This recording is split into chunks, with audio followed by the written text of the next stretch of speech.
millions and millions of years. Okay. We are very much fortunate, dear devotees, today to have the Divine Association of our dearest uncle, His Grace ABHIRAM Prabhu, who is here with us, helping us enjoy and relish the SRIMAD BHAGAVATAM. So, Prabhuji, you're very much welcome to Hare Krishna Africa. I believe at this point, this is your home as well. So, without further ado, we would like to put the verse on the screen and then you may take it over from here. Thank you very much, Prabhu. Okay, Hare Krishna.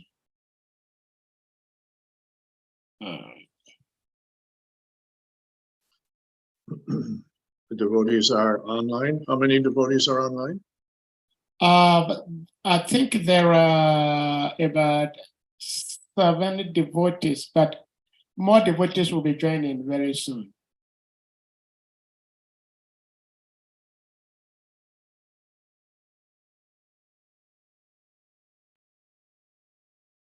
Okay.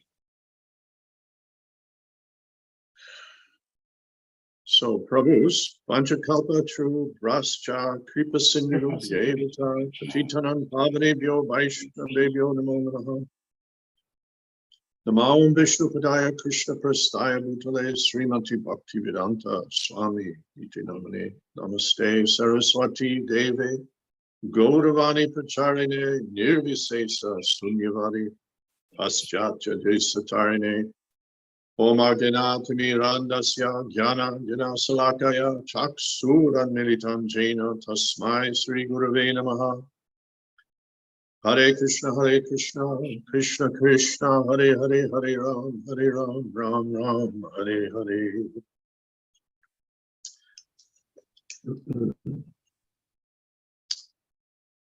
So today we've been requested to speak something on the Srimad Bhagavatam first canto.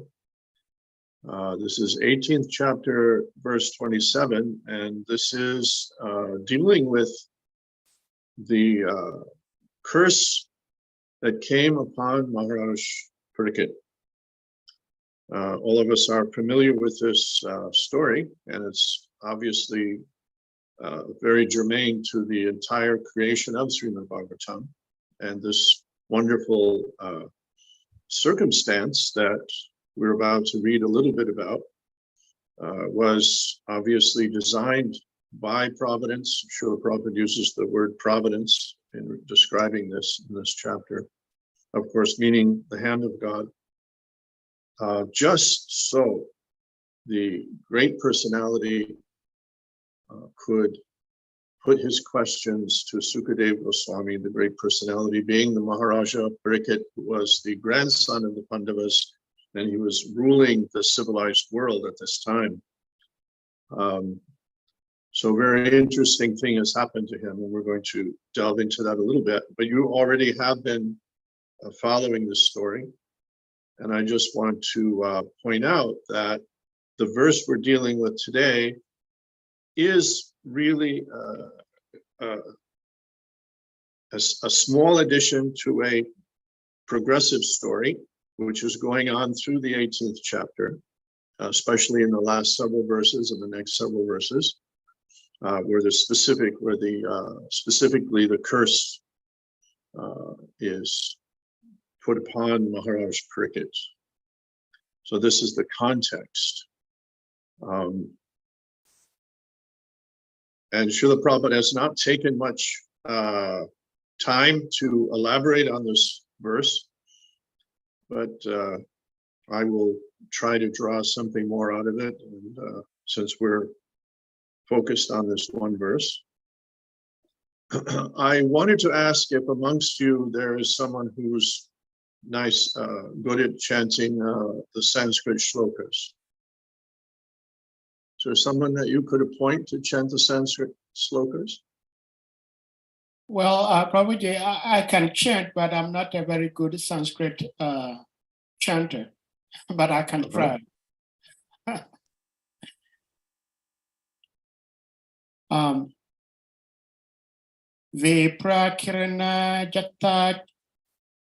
Viprakirana jata chanam Roravena Jinana Cha Vashishyat Talur Udakam Tata Bhutam Ayachata.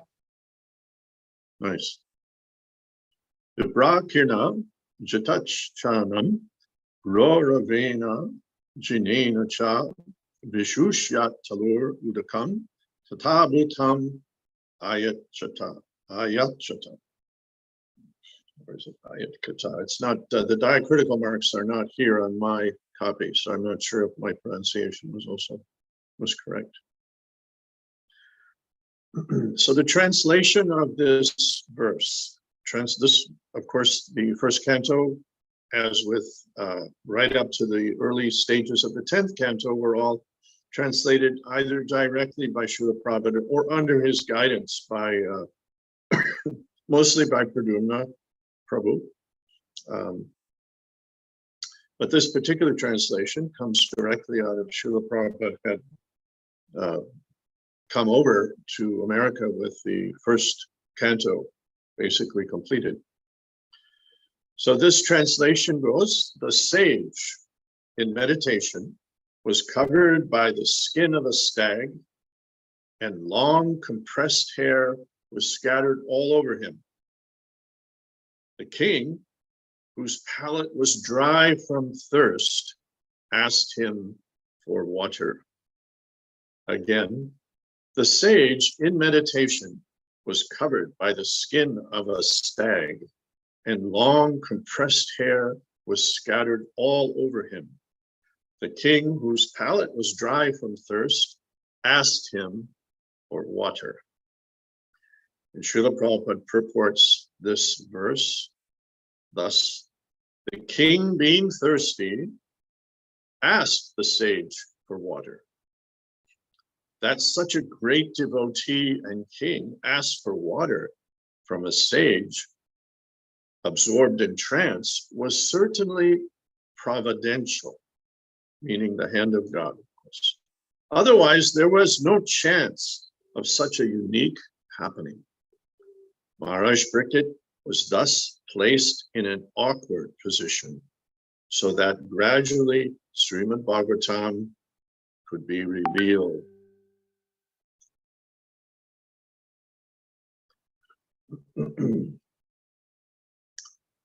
So quite a number of interesting things I find in this verse that we could unpack a bit, talk about. First of all, the whole situation Srila Prabhupada describes as awkward for Maharaj Cricket. He was put into a position where he was overwhelmed with thirst.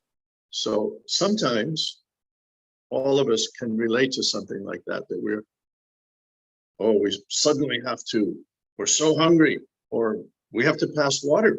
Even that, sometimes we're so compelled, we run to a place where we can relieve ourselves, and it seems to overwhelm all of our other, cognizance, and we just become focused on that. So Maharaj Bricket, of course, he was already a liberated soul right in the womb, and he was, of course, considered a great threat by the enemies, so much so that Drona's son Ashwatthama threw a Brahmastra fire weapon, it's like a nuclear weapon, at the womb where Maharaj Bricket, when he was just a fetus, an infant. And the Lord himself, in the form of Vishnu, came and defended that fetus, who defended the Maharaj Bricket in the womb from the burning heat of this nuclear. They had the science of controlling. Now we hear in the development of nuclear weapons that they're getting what they call tactical nuclear weapons. So rather than just blow up the whole world, they can isolate a smaller area. And we can understand by the descriptions, and especially in the Mahabharata, that this was a highly developed science, and it was called Brahmastra. These were actually nuclear weapons. In fact, one scientist who was involved in the development of nuclear bombs, a modern scientist, he read the description in the Mahabharata of the Brahmastra and how it explodes and how the light and the force, and there's a sequence that comes. And his conclusion was there's nothing else that explodes like that except a nuclear device, right? So this was the Brahmastra, and I mean, nothing could withstand it except that the Lord decided to protect Maharaj Pariksit in the womb. And Maharaj Pariksit was aware, he saw the Lord in the womb. So imagine what an elevated person, the Lord personally came, manifested to protect him in the womb, displayed that pastime of protection, just like for Prahlad Maharaj, Lord Nrsingadev displayed that. Lord Nrsingadev could have stopped Hiranyakashipu's heart in an instant. Every breath that Hiranyakashipu took, every beat of his heart was dependent on the privilege given to him by the Lord. But to show love, to show his personal feelings towards Prahlad Maharaj, he manifested as Lord Nrsingadev. And that love is so, it speaks so loudly of the nature of the Lord. To this day, we're all very much infatuated to hear the story of Lord Nrsingadev and how he protected Prahlad. Again, if he had just stopped the heart of Hiranyakashipu, where's the fun in it? How would we remember? And how would we understand some aspect of the Lord's personality? So he manifested. And so similarly, imagine, Pariksit Maharaj, he saw the Lord come and protect him. So we can't even understand what kind of a personality he was, how elevated he was. But yet, he became overwhelmed, just like Lord Shiva, who's Mahadev, who's the greatest Vaishnava. When the Lord appeared in Mohini Murti, he lost his mind. He couldn't control himself. It's again the hand of providence to enact a certain lila. All of it meant to inspire the devotees and attract the devotees to come and join in the loving relationships which are going on eternally. So Pariksit Maharaj was himself a walking pilgrimage, a place of pilgrimage. Yet, while he was doing his Kshatriya duties in the forest, he became overwhelmed by and Prabhupada uses that term. He was placed in an awkward position so that means there was a purpose in it. And whose purpose? It can only be providence. And who is providence? Sri Krishna is providence ultimately. And then also that he came upon the sage who was himself a fully liberated soul. He was absorbed in the transcendental mindset and couldn't be aware, was unable to be aware that the king of the entire civilized world had come to his pilgrimage. So the juxtaposition of Maharaj Pariksit being in a state of almost madness in his thirst, and the Rishi being in another state of complete absorption, samadhi, and unable to detect what was going on in the mundane world, created this juxtaposition of each of their positions, created a circumstance. And now Maharaj Pariksit is a Kshatriya. He's in the role of a Kshatriya. And a Kshatriya he has to carry pride. He has to have some pride, and he has to have the capacity for anger. In battle, there is a force of anger, a controlled anger, but there is a force of anger, which animates the Kshatriya to be able to fight. And for the sage, there's a state of samadhi where he absolutely has no awareness. He leaves his awareness of this mundane world and the mundane body and circumstances, and he absorbs himself in the transcendental realm. So these were two great, amazingly great personalities juxtaposed by the hand of the Lord just to create this circumstance. Because, of course, Maharaj Pariksit because of Kali Yuga needing to come in, the Lord arranged that he would leave because Kali Yuga couldn't move. It couldn't move in as long as Maharaj Pricket was there holding it back. This is a very interesting, there's many interesting things here, but I'm thinking that one thing to explore is the relationship of the rishis, the Brahmins, and the Kshatris. We're talking here about Varnashram Dharma. And one way you can look at the different Varnas is that the Kshatris and the Brahmins are practically in the same category, and the Vaishya and Sudra are in another category. I'm going to suggest we think about it as two categories for a moment. Here's why. The Shudra and the Vaishya do not take compassion as a general rule or consider their obligation to protect or assist the entire population. They're more self-focused. The Kshatri and the Brahmin, both, their duty and their nature is to protect others and to help elevate society. So they work very closely together. The Kshatri, he manages, he gets his hands dirty, so to speak. He puts his hands in the dirt and fights, punishes, condemns the criminal, at the same time ensures the protection of the Brahmins, the cows, the innocent personalities. In fact, the innocent personalities they come first before the Brahmins. The cows, the women, the elders, and the children, they're first.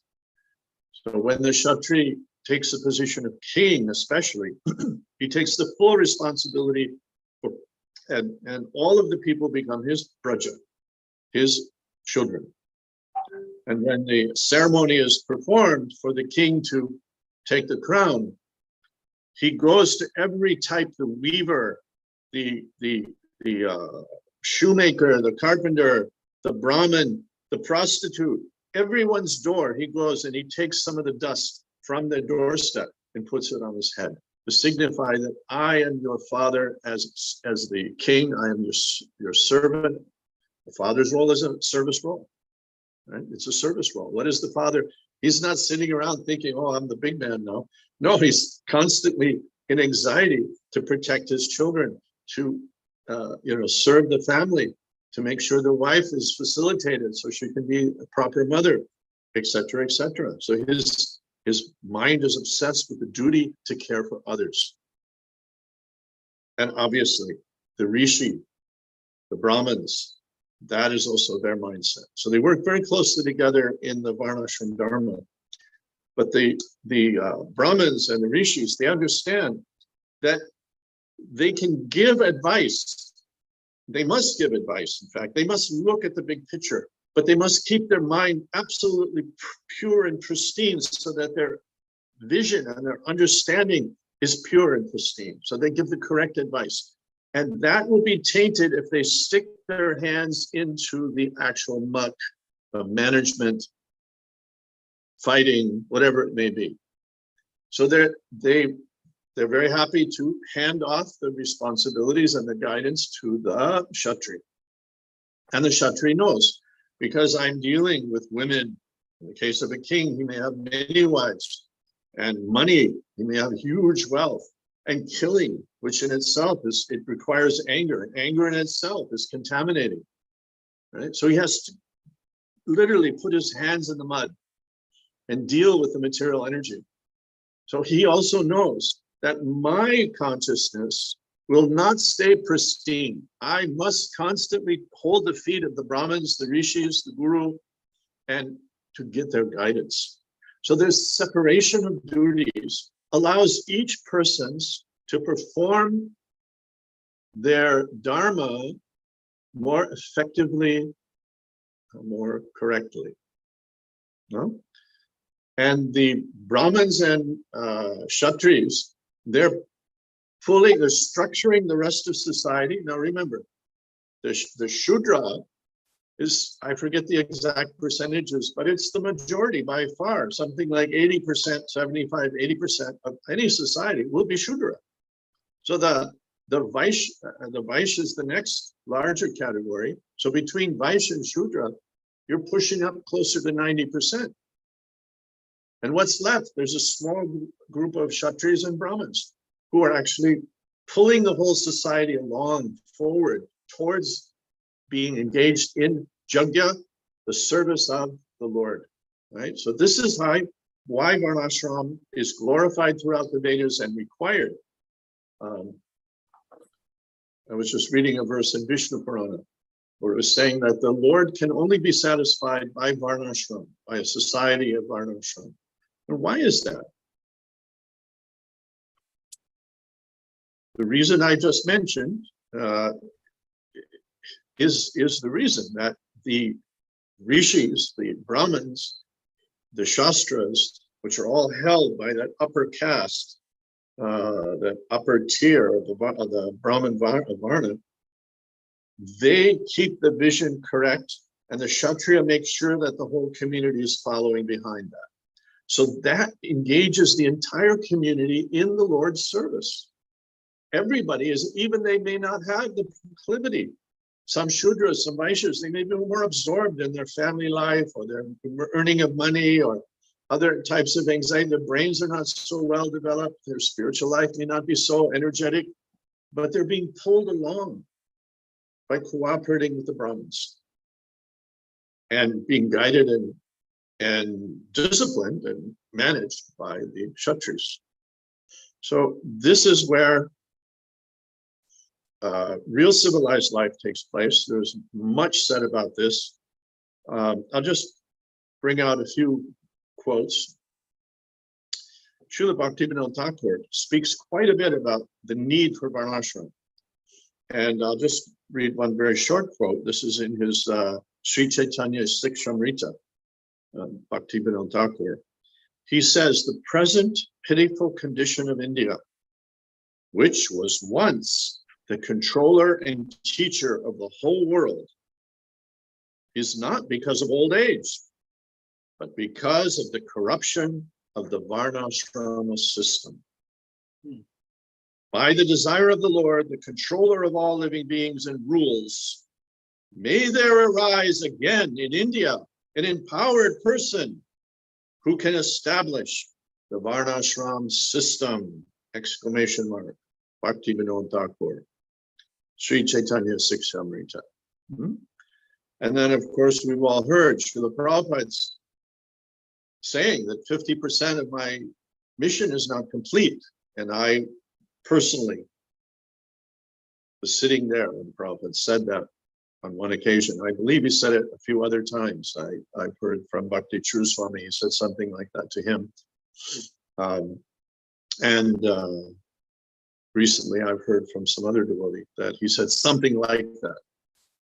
And then throughout his teachings, throughout the years, he emphasized how important Varnashram was. He talked about Varnashram communities, farm communities. He talked about Varnashram college, and he described what that should be. So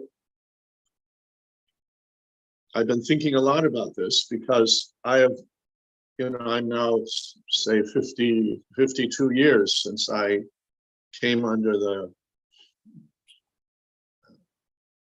protection of Srila Prabhupada's lotus feet. In 1969, I found him again.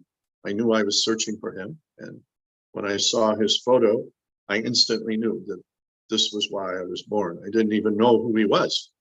I hadn't read anything. I just saw his photo and my whole being just exploded.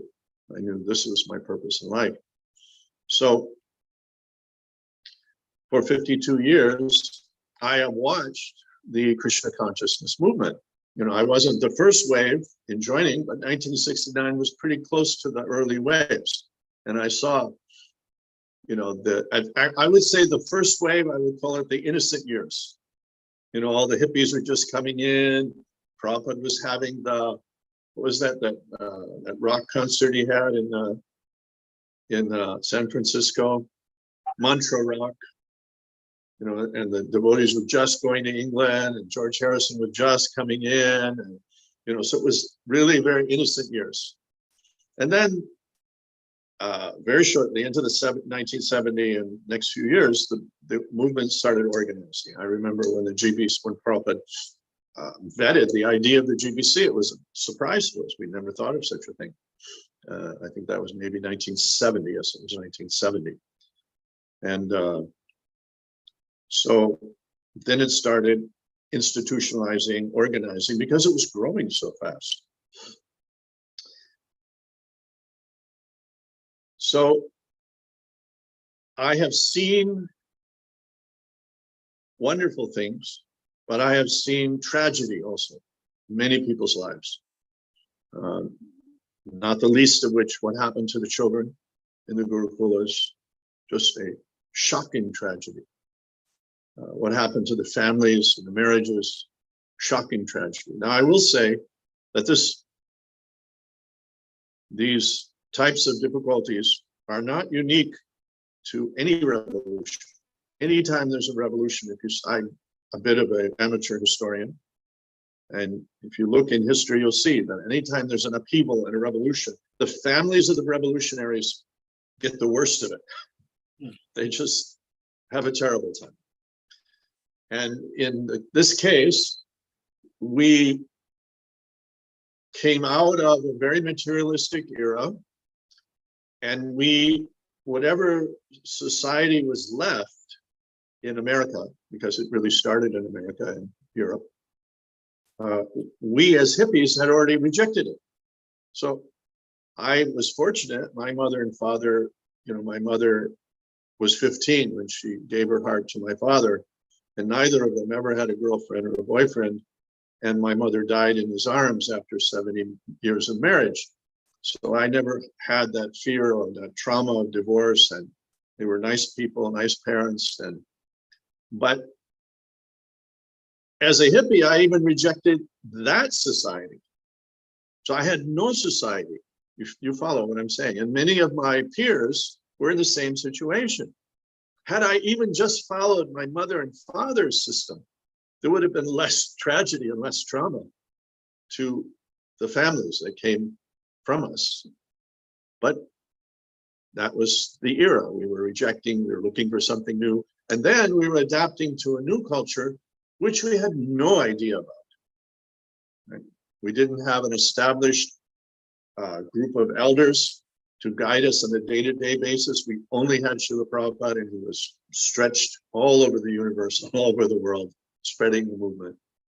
So inevitably, we crashed into the 70s and with no society really was. And what emerged, the strongest polarizing element were the sannyasis, right? The sannyasis, where it was an identifiable, okay, they're senior, they're learned, they're advanced. That danda was the sort of the fulcrum by which the society started to dance around, right? The 70s, the 80s, it's continued even till today. Okay, inevitable, we can understand mathematically how that would have happened. But it also wreaked tremendous problems, tragedies. And the reason is that a sannyasi is socially dead. That's the description of sannyas. They're socially dead. So if you build a society on top of dead men, what do you have? Right? So even the status quo became sannyasi. So even the women tried to be sannyasi. All the husbands tried to be sannyasi. So as a consequence, I mean, by definition, a man who marries is probably not ready for full celibacy. I would say 99% of the cases, he's not ready for full celibacy. But that's the status quo. So if he turns to his wife, she shames him. She says, "You're a fallen rascal." Right? I'll tell the temple president. What does he do? He goes out and has an affair. Because the wife is trying to be a sannyasi. And then oh, we're all going to go out and distribute, we'll renounce everything, send the children to a Gurukula, and don't even ask how it's being managed. Don't even, just close your eyes, send the children, right?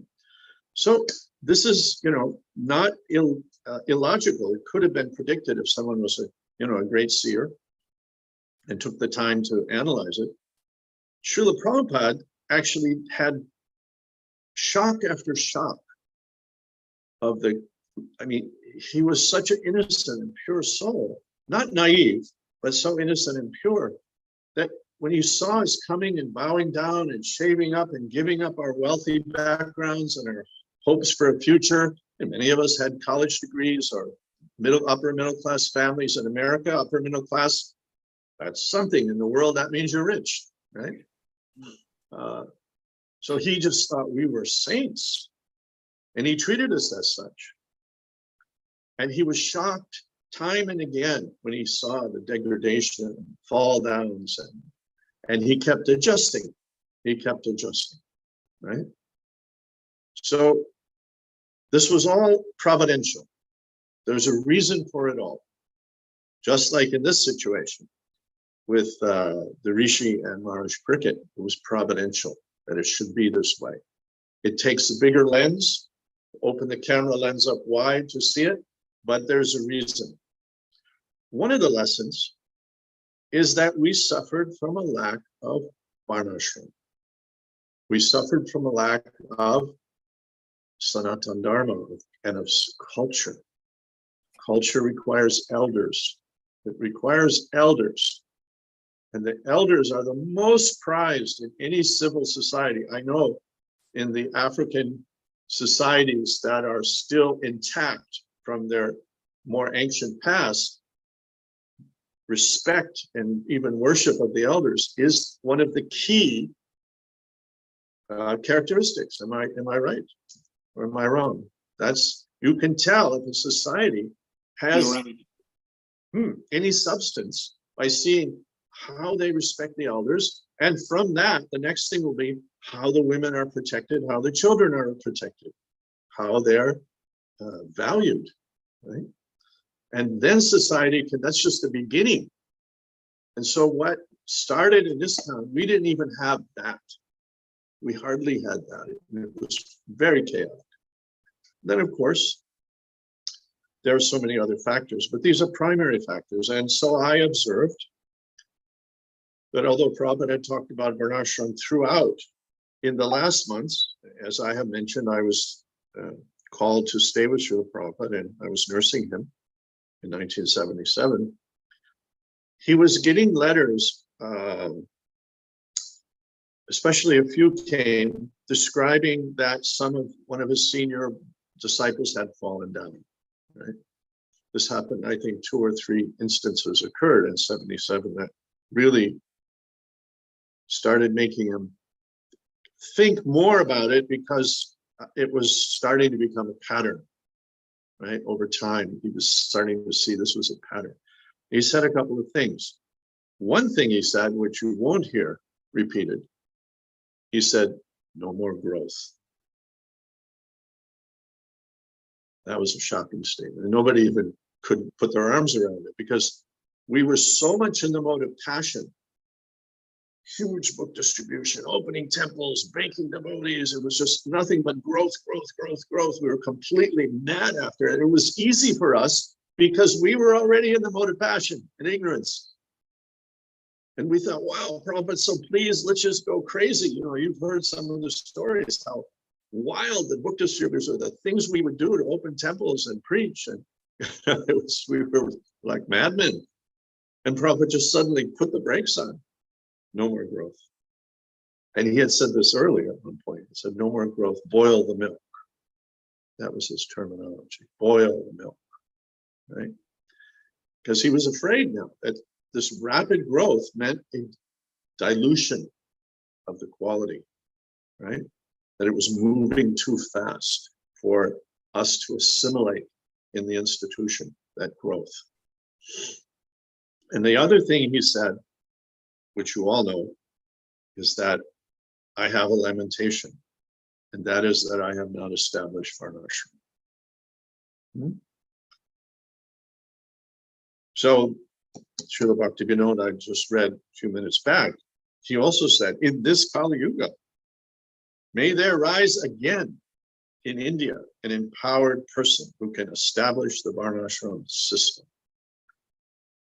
So this is very important. I cannot stress it enough.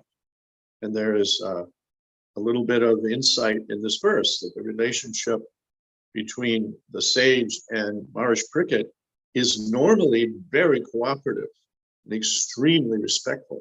Therefore, this was considered an extremely unusual circumstance. That's why Prabhupada said, it certainly must have been the hand of providence. He says, certainly providential, because it wasn't normal.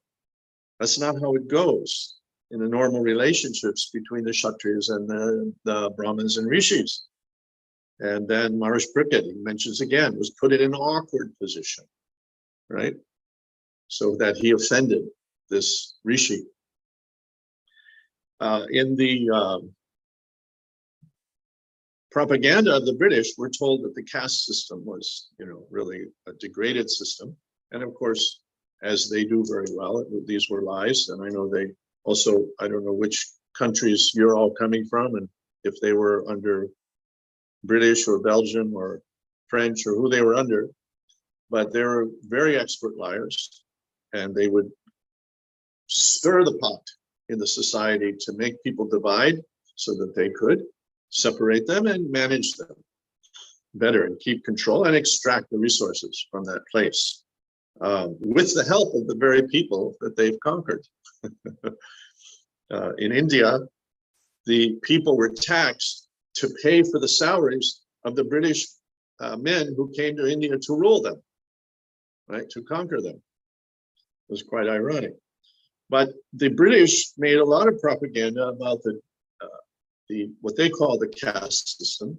Ironically, no other country in the modern time was more caste separated than Britain, actually. And there are phrases amongst the lower castes where they call them our people, meaning their caste. That's what actually they meant.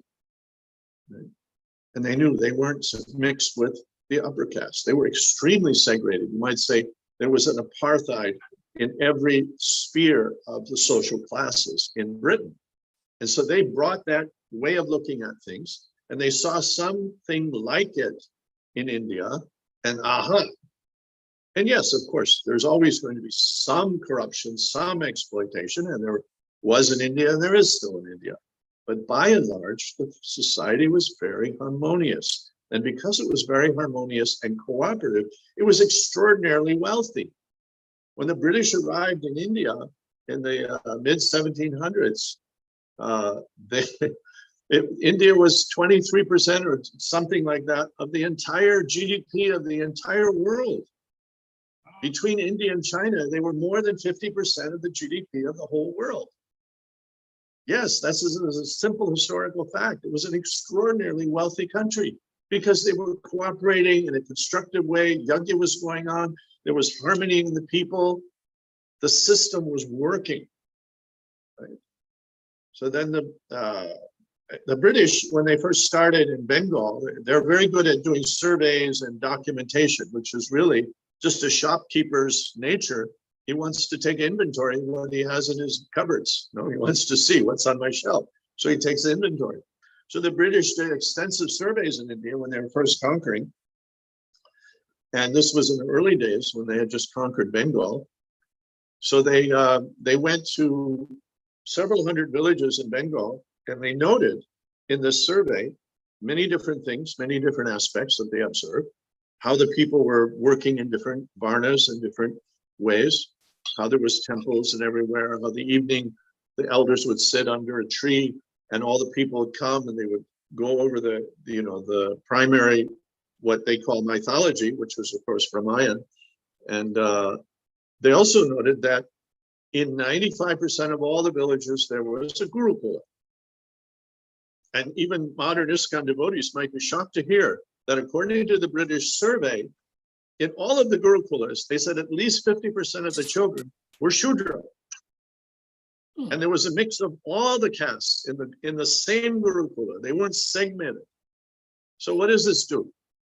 It fosters harmony, just like you all, when you went to school at some time, you had some classmates. Even now, your lives have gone so different, their lives have gone so different. If you see them, you'll feel like, oh, my brother or my sister. You have some love for them. You may, not have any reason to interact with them. They become so different, I become so different, but you feel some feeling for them. Now, what to speak of when you're in the same village, you're cooperating in the same varnashram, the same Sanatana Dharma, you have the same, you go to the same temples. The harmony was there, the love was there. So even though they grow up and one becomes Brahmin, one becomes a shoemaker, he can still, the shoemaker can still tease the Brahmin. Ah, I used to beat you in ball game. Because there's affection. It wasn't hostility. So this is one level to just discard this British propaganda. It was not hostile. It was not that the society was apartheid, into these angry, different, separated groups, right? And as being in Africa, you've either observed or even experienced that feeling of apartheid, which is it's hostile. It's very, it lacks any kind of love, right? But this was not what the British saw in India. This was not the case. So the Shudra also, we read in the histories, he was very happy and pleased with his position as a servant. He was happy for it. He knew he was a bit of a duffer. His brain wasn't so sharp, but he had a big heart. He had full of love, and he liked to do the work. And he loved his, former classmates, brothers who were now Brahmins or whatever they were. He had love for them. He had grown up with them. They were in the same village. They're all doing for the same purpose. And so this was the Varnashram system. And especially, as I said earlier, the Kshatriyas and the Brahmins and Rishis, they were very intimately together because they both had that same purpose, right? Is to guide the people and protect the people in Dharma, in the Dharmic life. So it was especially surprising that Maharaj Parikshit, who was the emperor and had achieved his greatness, according to his, I'm sure his version, from the blessings of the Brahmins and Rishis. He depended on their blessings for his power as a ruler.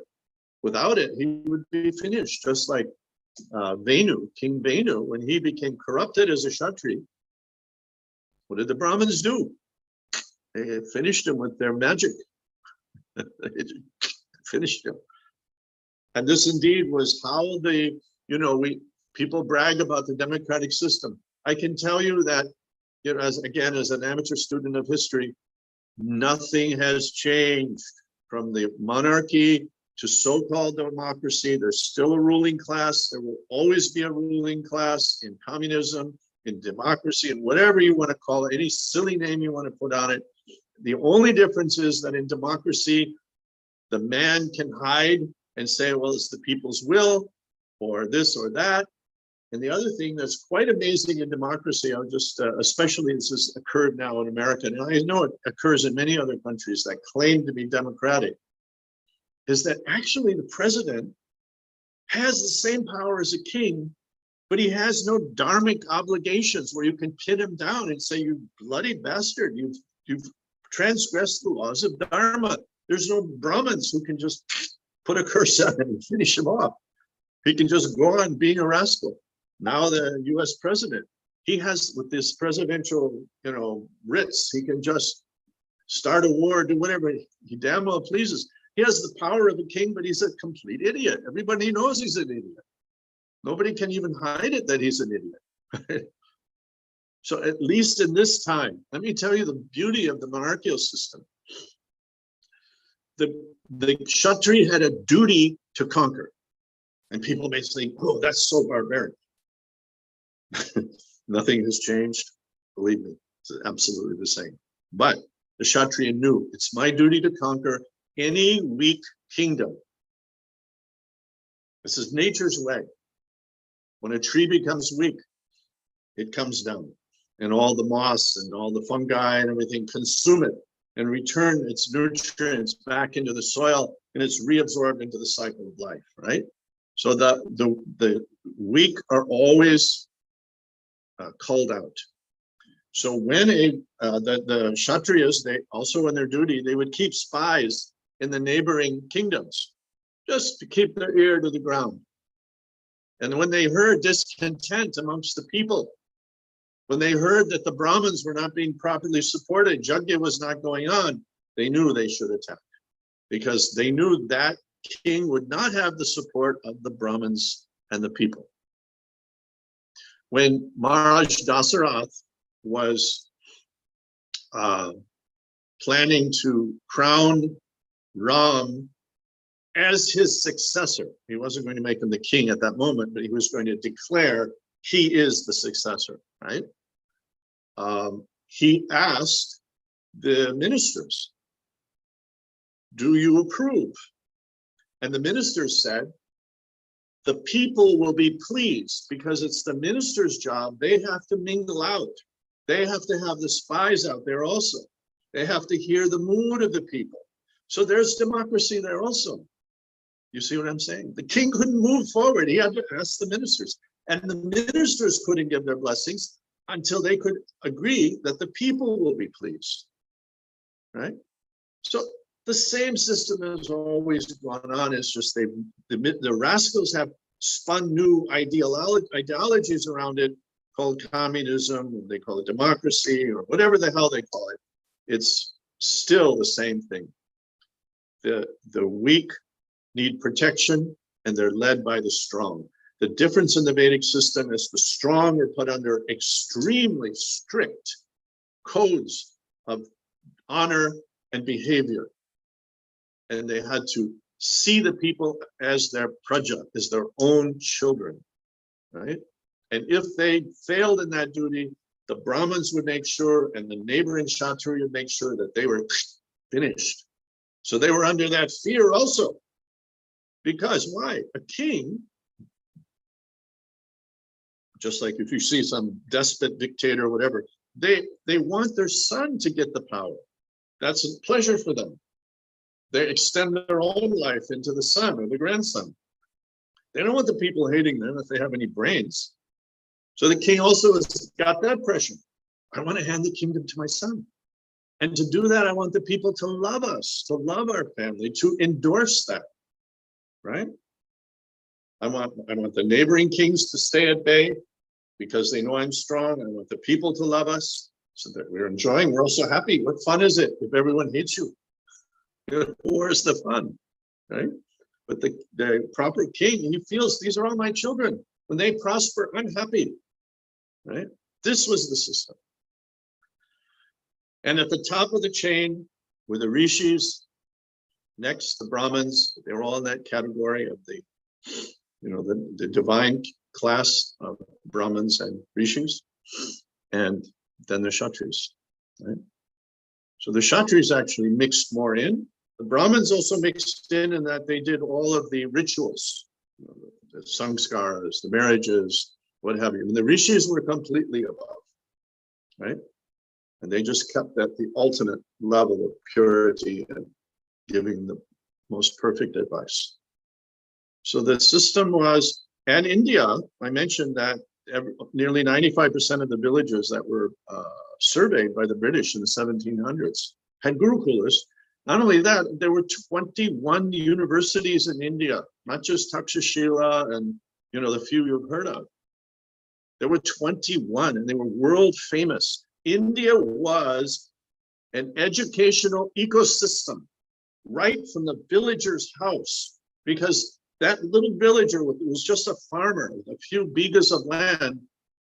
When the Gurukula children would come begging on behalf, because that's part of learning how to be humble and to serve their guru, they would rejoice to give him a little palmful of rice or some rotis. They would come with their bhikshu and put their cloth out, and he would put it in there. So right from the very lowest level, the entire society was an educational ecosystem. right up to these great universities, which were patronized by the Greeks, by the Chinese, from learned men from all places. There's those records are there.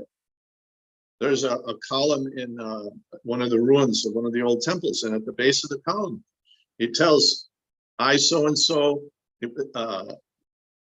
gives his Greek name, and he says, a devotee of Sri Vasudeva Krishna do hereby dedicate this column to his glory. He's a Greek scholar. And the Chinese would come. So to enter these universities, they were very high-level universities. First of all, you had to speak fluently Sanskrit. And before you could get applied to go in those, they went to other smaller schools. Like in Indonesia, there was a few schools that specifically taught the Chinese Sanskrit. And there were a lot of Chinese coming. Right? And then after Sankaracharya, when he drove out the Buddhists, there was a huge flood of, you can say, Brahminical Buddhists, because they were extremely learned and disciplined also, that went into China. And, you know, there was a cross-cultural communication going on all that time, right?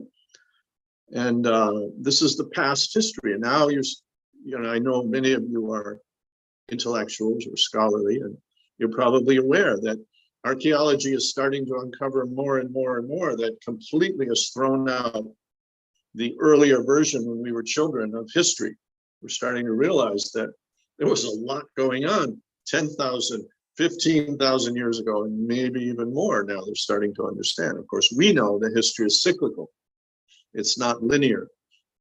And this has been going on for hundreds of millions of years. You know, society comes up and it crashes down. And of course, also the yugas go through this cyclical cycle. And that's actually our experience of nature. It's cyclical. It's not linear. So how do they get this idea that human society is linear? That it started at 6,000 years ago, somebody named Adam, whose wife, liked apples, and that was the beginning, and then it kind of went forward. It's a very childish idea, and obviously not true. So India was the holder of civilization, and that civilization was Varnashram.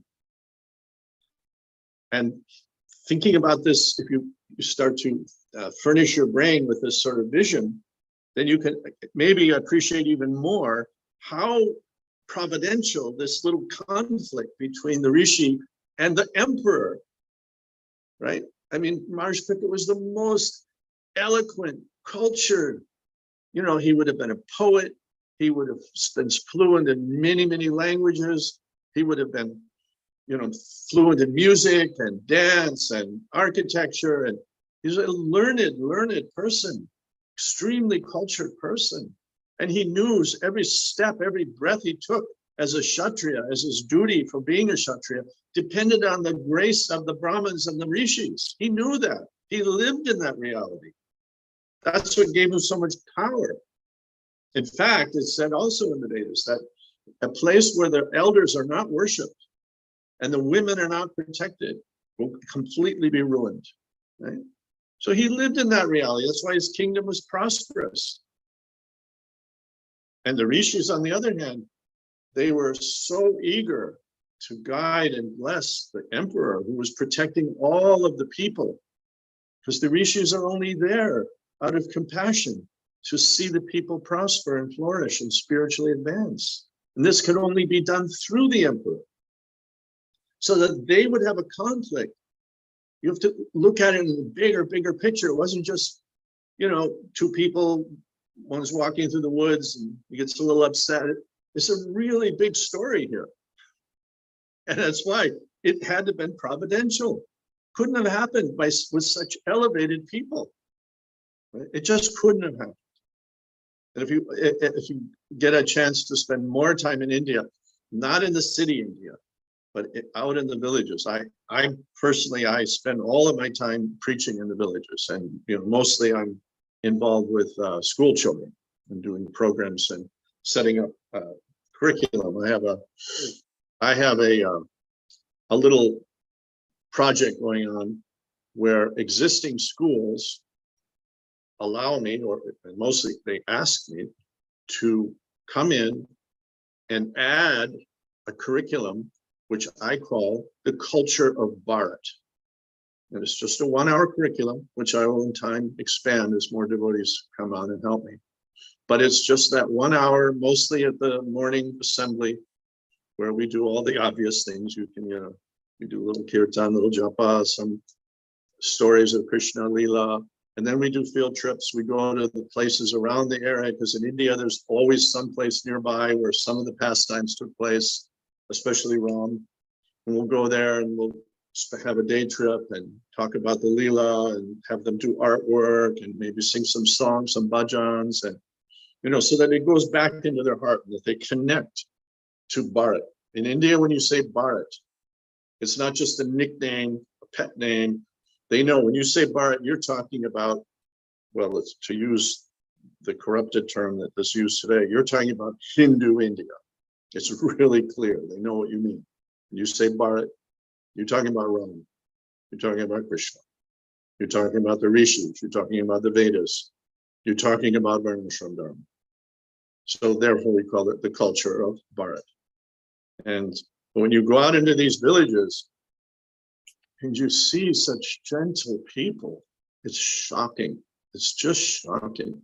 It's humbling, because, they're all so much more advanced than me in terms of being evolved human beings. They just need to be touched by the purity of Srila Prabhupada and the parampara that he's the current electric into the electric wire. All that electricity is coming through from them, right? And then they just ignite. They just ignite, right? So they still have the culture of respecting elders. I'm constantly embarrassed when I go to how elevated they treat me. And, it's just literally embarrassing, because I don't see myself that way. Immediately they're wrapping a turban on me. They're, big crowds are coming, listening, hanging on every word. Where does this culture come from? It's not like the cities in India, where they become hard-hearted in the cities. It's completely lost the culture. I was just noting this transition. I was out in Rajasthan preaching in the villages for some weeks, and then I had to take a flight inside of India, which passed through Delhi. And all the Delhi people on the flight, all the young people, they were just brutish. The door opens and they're all pushing in front of the elders. There's just no sense of culture left whatsoever. Zero. I was saying to my traveling companion, devotee, that I get better treatment in the New York subway than I do traveling with these Delhi people. So because they, again, let's go back to the story I gave in the early part. The beginning of this time, we cut off our culture from our parents as either hippies or rebellious or for whatever reason. You come from a different era in your times, and many of you come from the African continent. So you had your own reasons. And then, moreover, we entered a new culture, which we knew nothing about, still hardly know anything about, even till today. Even the big gurus, most of them don't know the culture. Of course, they're rishis, they're preaching full time, but they don't know the culture. And we're suffering from that. I'm sorry to say, we are suffering from that. And you need to hear that, because you need to seek out that culture and practice that culture. When we first joined, Prabhupada had trained us. In the morning, it was the first thing we saw each other, anytime we saw each other. And it was always Prabhu, and it was always a sense of respect and affection. And the problem, the institutional structure is like a sword with a blade on both sides. It cuts both ways. It's extraordinarily valuable when you want to accomplish something, and it gives a framework for otherwise. What do? We just live in our old social structure wherever we came from, and that's not very helpful for spiritual life. So it gives us that, and it's a tremendously valuable. But also it can become quite impersonal. It can become quite harsh, and that's the other side of the blade. You know? So Prabhupada wanted us to learn from India, and he told us that in the beginning. He wanted us to learn from India. When he first, when he had the meeting with Indira Gandhi, I'm sure you all know these things, but he presented a whole plan. He said, okay, Indira is going to, you be the Rajmata. You appoint your eldest son, Sanjay, as the king. He said, king. You see it in the Prabhupada's rooms in Vrindavan. There's the notes that he took, right? And he said, I'll be the Raj Guru. I'll be the Raj Guru. So he wanted to immediately implement Varnashram Dharma in India. And then he asked, he said, I want 500 permanent visas for foreign devotees. Of course, he got none of it, but you know, that was his vision, to save all of India. And from India, now those of you who are maybe a little aware of the world affairs, I unfortunately keep a little bit of track of things. India is rising in a shocking way, just like maybe you remember, what was it, 15 years ago when China first started, boom, you know, just exploding on the world stage. And then not only a year or two ago, we were like, China's going to eclipse everyone, right? Now, of course, because it was built on a thin foundation, you see it starting to tip over. There's riots in the streets and protests, and its economy is in shambles. Because of the restriction on birth rates, they now have a tremendously aging population, which is very bad for a country. Whereas India has the youngest population of any large country. 27 years old is the average population in India, which means the country is going to boom. I just saw a list from the World Bank where they're estimating the future growth of all the major countries in the world. There were about 20 countries listed, and they were all about 1.8%, 2%. Few were like 3, barely below 3s. The only one that stood out, India, 6.8, stood out amongst all of them, right? So India is exploding again, and it's reaching back in to reconnect. It's a renaissance going on. It wants to reconnect with its roots. And, you know, I'm very excited to participate in that preaching. But this is relevant everywhere you go. I would think in Africa, it's extremely relevant, because what I've seen directly of Africans versus what propaganda is put out in the world. Same thing for India. All the negative propaganda I was fed when I was growing up. You know, everyone in India is starving. My mother used to, when she wanted me to eat my meal, she would say, eat your meal, people are starving in India. And I used to say, Mommy, send the food to them. Why do I have to eat it? It didn't make any sense. But that was the image of India. Everyone's just starving, right? All crazy, lunatic religion, burning everybody, their wives, and everyone's just starving. It was just all this propaganda. And Africa has been propagandized. But anytime I actually meet Africans, in so many cases, I find such really civilized people in their hearts. They have a natural stability and a natural goodness, you know. So go back to your country in that way also, and mine the goodness and bring it out and guide them forward, because the world is going to go through catharsis. It's going to go through tragedies, huge ones. It's only been, what, 70 some years since World War II. And, you know, we've lived through what we think, although it hasn't been peaceful, there's been wars constantly going on, but a war on that scale, we don't quite recall. But it has to come. That's history. Nothing's changed. They haven't stopped stamping out Hitlers and Stalins and Mao's. They still make them everywhere. They just don't get to the top of the heap so often. They have in Africa recently. There's been some horrible guys, but they didn't have the armies and the power to take it outside of Africa. Otherwise, they would have, right? If they had nukes, they would have thrown them off, you know? So this will happen again, because the human race didn't learn anything. What did they learn? Okay, they had a Hitler, they had a Stalin. Did they get better? No. Nothing changed. It's still, you can see them in America, the mass murderers every single day. People are going out and just killing people randomly. You give those people power. If somehow they got up to the top of the heap, they'd be killing people all over the world. So mankind is not improved. They're digressing. They're becoming worse and worse and worse. And so the need for varnashram is very relevant. Very relevant. I neglected to mention one of the key foundations of varnashram, which you can all easily adapt to, and that is Gomata, mother cow. By association with cow, not only you become healthy, you become happy, and you become wise. Your heart softens by being in her association, because you think mother cow.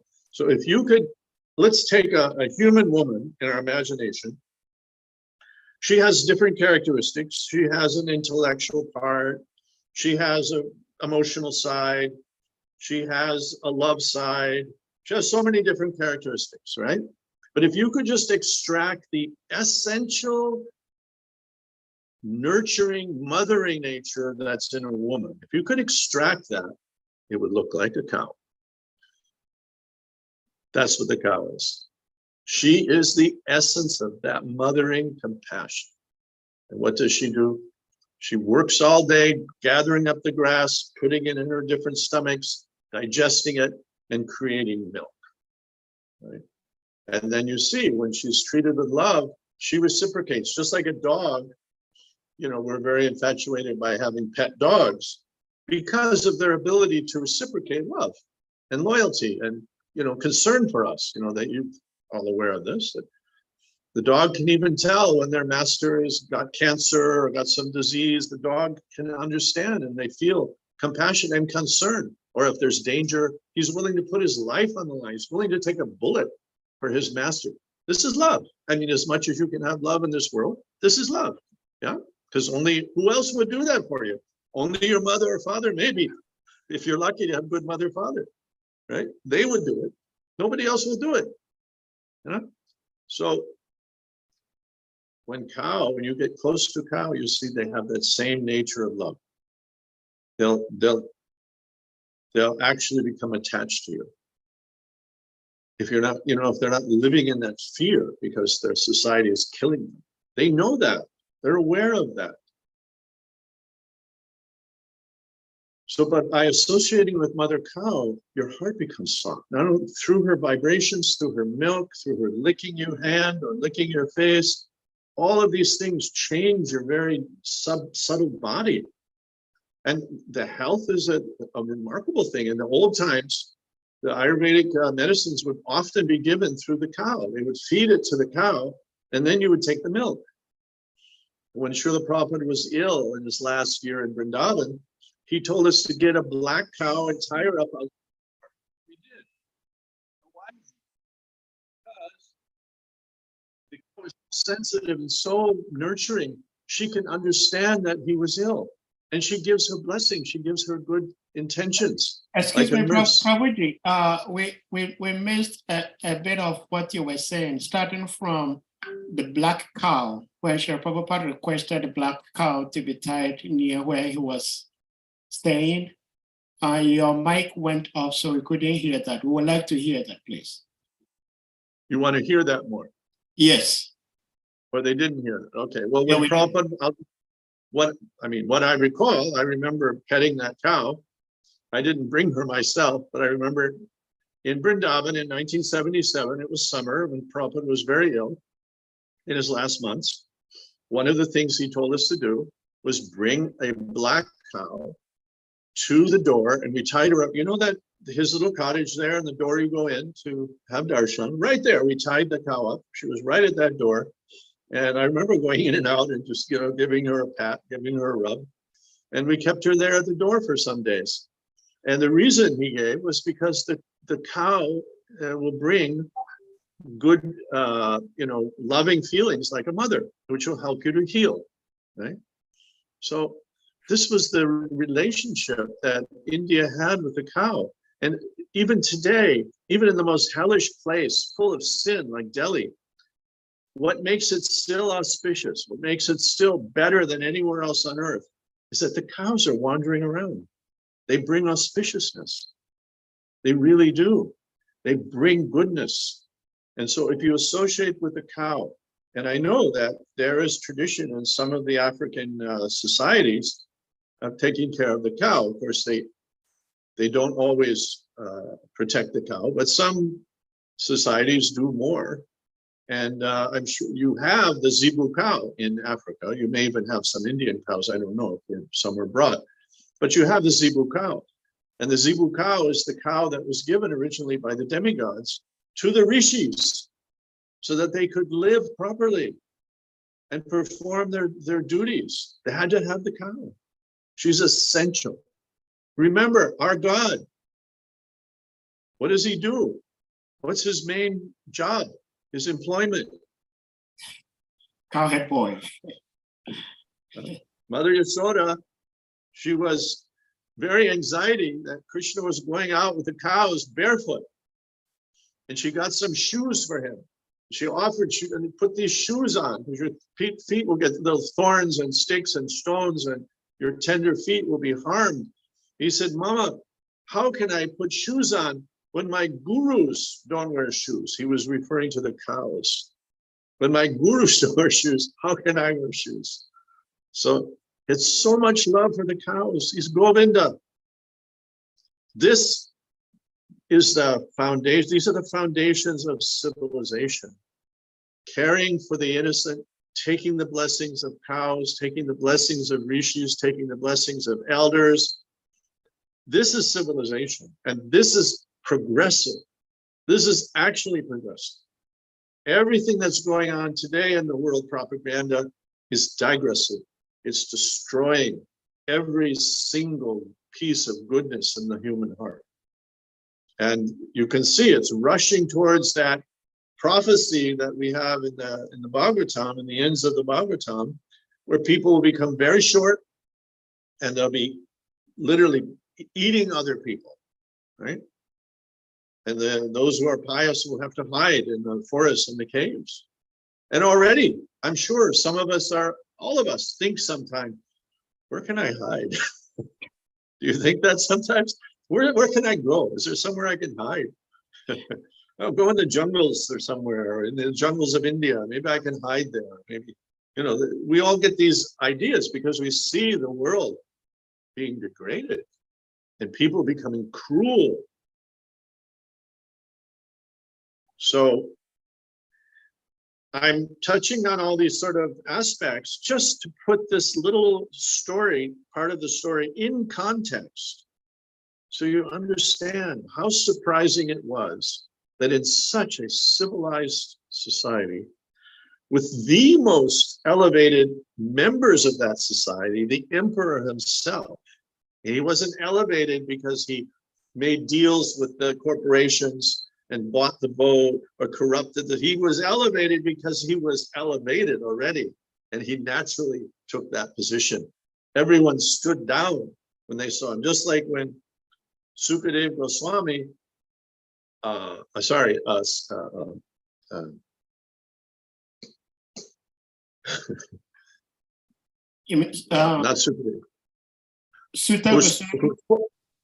Who spoke to Maharaj Prickett? I'm having a brain lapse. Shukadev. No, Shukadev. We're listening. Sutta Shukadev. Sutta right? Goswami. When Shukadev, yes, okay. When Shukadev Goswami, he ran into the assembly of rishis who are already, they were at Naimisharanya, which is sort of the center point of the universe. It's considered to be the center. And so when there's a time of great concern and a yajna or something has to be done to help save the balance of the universe, the rishis assemble there at Naimisharanya, or other such chakras, other such power points, right? The holy places are like that, are power points, like chakras. So Naimisharanya is considered extremely powerful in the whole universe, and they knew that the Kali Yuga was coming, and they were discussing, what are we going to do? How many fires should we do? Horse sacrifice, whatever. They were trying to decide what to do. When Shukadev Goswami ran in, he was naked, 16-year-old boy, but they could see the the physiology of the person. They could see, you know, in the structure of his being, in the glow that emanated from him. They can see it. The rishis have this kind of vision. So they immediately stood up and put him on the asana, right? They didn't have to question him or anything. They could see it. So it is with Maharaj Parikshit as the emperor. There weren't going to be except a few rascals that he would have to deal with. Everyone would be eager to put him on the throne. Just like they were, the pious souls of Ayodhya were eager to put Ram on the throne. Even there were qualified contenders like his brother, right? Bharat. But even Bharat was not an impossible thought for him. He wanted Ram on the throne because he knew who was the most qualified. And so that's how Emperor Parikshit, he was in that position. The rishis all were in awe of him. They were so happy that he was the emperor. There was hope for the human society. They were also, the hermitages were protected. All the dharmic activities could go on and the earth could be prosperous and happy.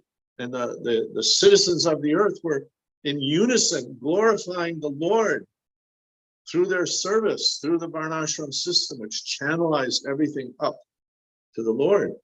So that this happened in such a situation is shocking. That I'm trying to bring out here, along with, you know, touching on other points that we also have to be aware of this, and we have to try to move in that direction, because those were the, you know, really the, you can say the dying wishes of Srila Prabhupada, that he hadn't finished Varnashram. And that, you may recall, there was a morning walk when Vishnu Janaswami asked Srila Prabhupada, he said, Bhaktivinoda Thakur was a Vaishnava. He could have converted and saved the entire universe, right? Prabhupada, I don't remember, I'm paraphrasing, but I believe Prabhupada agreed, of course. And Vishnu Jan said, well, why didn't he? And Prabhupada said, he left something for us to do. So when the spiritual master tells his lamentation, I mean, who is our spiritual master? Ultimately, Krishna, manifesting through the hearts and minds and words of his most loyal and loving devotees. Bhaktivinoda Thakur is our great-grandfather guru, and he desired it. I just read that to you. He was praying that may there arise again in India an empowered person who can establish the Varnashram system. So Bhaktivinoda is our great-grandfather guru. He was very, very important personality in our life. And of course, Prabhupada was his dearest, I'm not sure how you calculate great-great-grandson or great-grandson, but anyway, Prabhupada was great in every sense of the word, and his grandson, his loyal grandson. And he was feeling the same lamentation. And why was that lamentation there? Ultimately in these personalities, because the Lord was wanting it. And they were lamenting that I want to fulfill the Lord's desire. He, Chaturvarnam Mayam Shustam, I created it. I made it. So if you've made something in love for your family, for your children, do you want them to discard it? Do you want them to ignore it? Or do you want them to appreciate it and embrace it and take it for their benefit? So that's the Lord's desire. That's why he created it. Chaturvarnam Mayam Shustam. Mayam Shustam. I made it. And his most loyal, loving, close associates just want to express his desire and make it happen. It's not their own machinations that they want to manipulate and manage things. They just want to serve their Lord. And so we must also. Otherwise, we're not on the spiritual path. This is the spiritual path. It's non-different. And you know, there's many debates and discussions about Varnashram, as there should be, because how do we manifest it today? It's mind-boggling, and I hear so many speculations. But when Srila Prabhupada was talking about it in 1977, and he was talking about it to me on numerous occasions, directly to me. So in one instance, and I keep repeating this, I may have said it last talk, He was talking about Varnashram in that week or 10 days period, different times. So there was one afternoon where we were on the roof of that cottage in Vrindavan. And there's a flat section up there. You may get to see it someday. And he would sometimes go there according to the weather.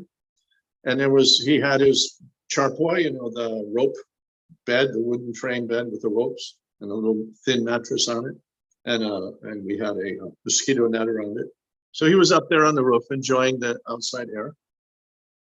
Quite ill, but immovable, really. And I was attending him, which I often did in those days. He had instructed me, never leave my side, day or night. Those were my instructions from Prabhupada. So I slept with him. I was with him all the time. So mostly everything that was said, I heard it. I may not have been the person he was talking to, but I was most often there. So in this case, we were planning to go to America. Prabhupada was really fired up. He said, if I go to America, even at risking my life, the devotees will be inspired. And I want to establish Varnashram. So that was puzzling me because I'm a person of the mode of passion. I do things. I'm not Brahminical. I'm not, wise, but I'm fired up to serve the will of my real father, Srila Prabhupada. So in the time we were planning to go to the West and tickets were being planned, and Tamal Krishna Goswami we had one phone in the entry of that cottage where Tamal Krishna had his little secretary desk. So he was running up to the roof after he gets some information from the travel agents, checking with Prabhupada, then running back down, and it was back and forth, arranging the tickets.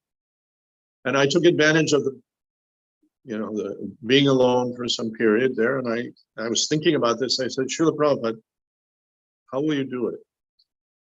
How will you establish Varnashram? And that's when he said, I will go to Gita Nagari, I will sit down, and I will teach you how to live off the land. So I have a bit of an engineering mind.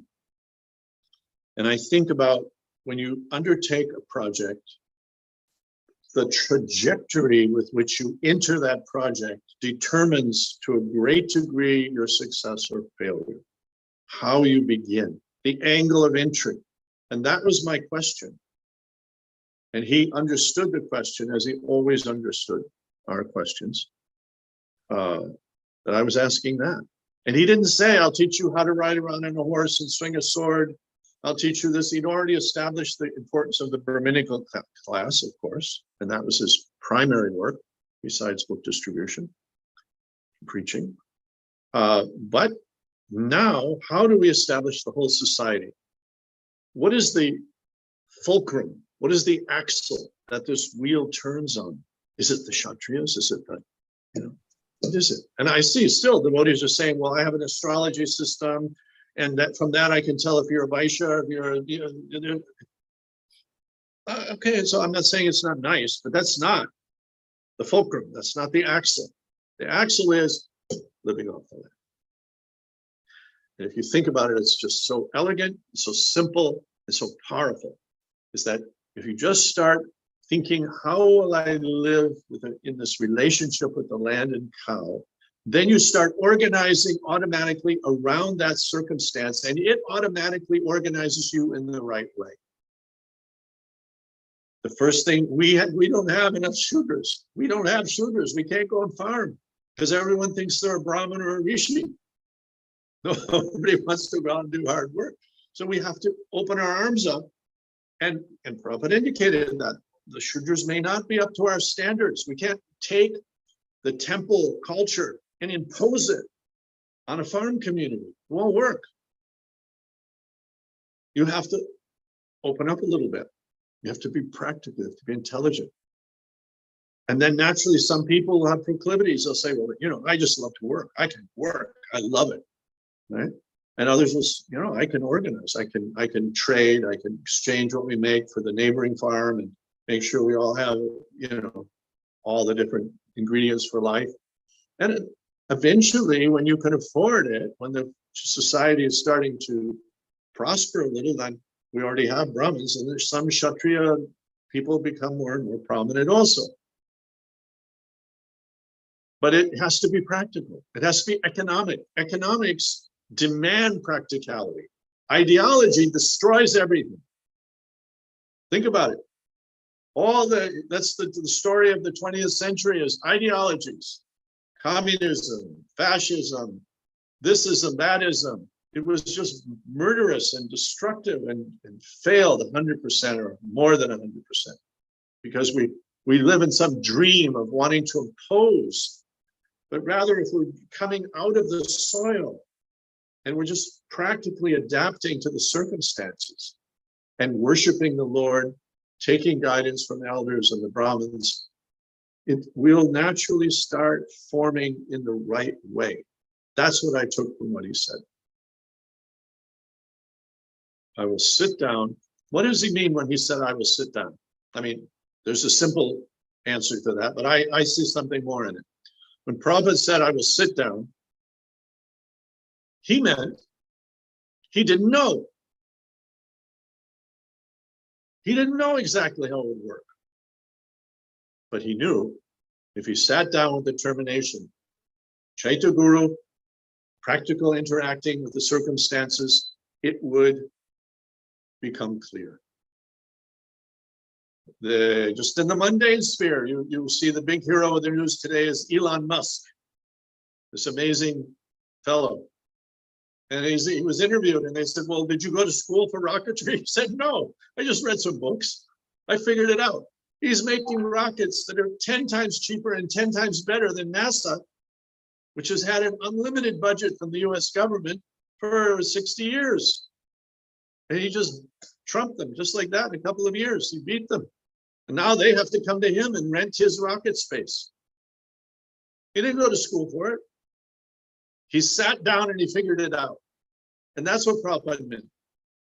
He was, obviously, his intelligence was unmeasurable, but he hadn't applied himself to that particular problem yet. And this is encouraging for us. Because if we sit down and try to work on Varnashram, the intelligence will come. We just have to apply ourselves. And this will be a lasting legacy, which is very important. We have to protect the legacy of our Guru Varga, of our family of gurus, of our tradition. We have to ensure that it goes forward more gloriously than it was handed to us. We have to add something to it. So much was gifted to us. So we in turn have to contribute something so that it keeps growing and expanding. This is also the Vedic system. When you learn something, if you keep the knowledge, it will corrupt you. You have to give it out. Just like classical music, classical dance in India, I'm a little familiar with. My daughters study very, really high level gurus in Odissi dance. And, I got into the tradition to help them, to get into the right circles. And I learned from observing this that even the biggest performer, the most famous, they had to keep a little school even at their home. And they had to have students. They could never be without, because it was an offense to their guru, right? So we have this obligation to enrich our tradition, to contribute something to it, and see how much each of the gurus have contributed each time they appeared and contributed something unique. So we too have that obligation, and that will benefit the world. So I've rattled on quite a bit. I hope that you'll forgive my disjointed thoughts. If there are questions or somewhere you want me to focus, I can try to accommodate. I don't have any limitation to my time. It's just when everyone is exhausted from trying to figure out what the heck I'm saying. No, not at all, Prabhuji. Thank you so much. On behalf of all the audience here, all of us, Prabhuji, we are your nephews, nieces, and probably grandnephews and grandnieces. And we just can't thank you enough for the love and the time and dedication and enlightenment given to us today. Actually, the direct disciples of Srila Prabhupada, generation after generation, we cannot thank you enough for helping Srila Prabhupada establish ISKCON for all of us come to partake in this amazing organization and teachings. So I think Govinda Prabhu, you had your hand raised. Do you have something to say? Please unmute and go ahead.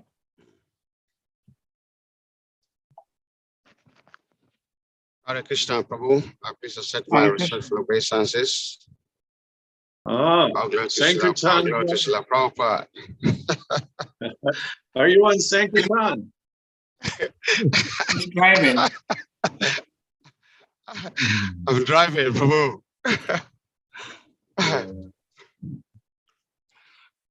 Yes, Prabhu, I have a question, and this question is kind of condensed.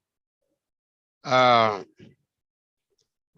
first of all, I would like to thank you for your association and thank you for the enlightenment.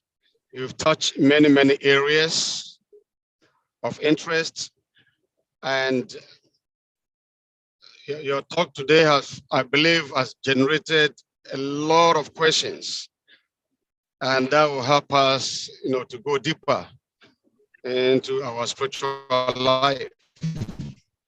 But my first question would be that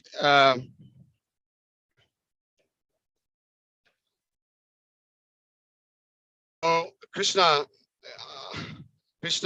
is not partial. Krishna is equal to everyone. He loved his part and parcels, and so he's always making arrangements as much as possible for his part and parcels to be happy. That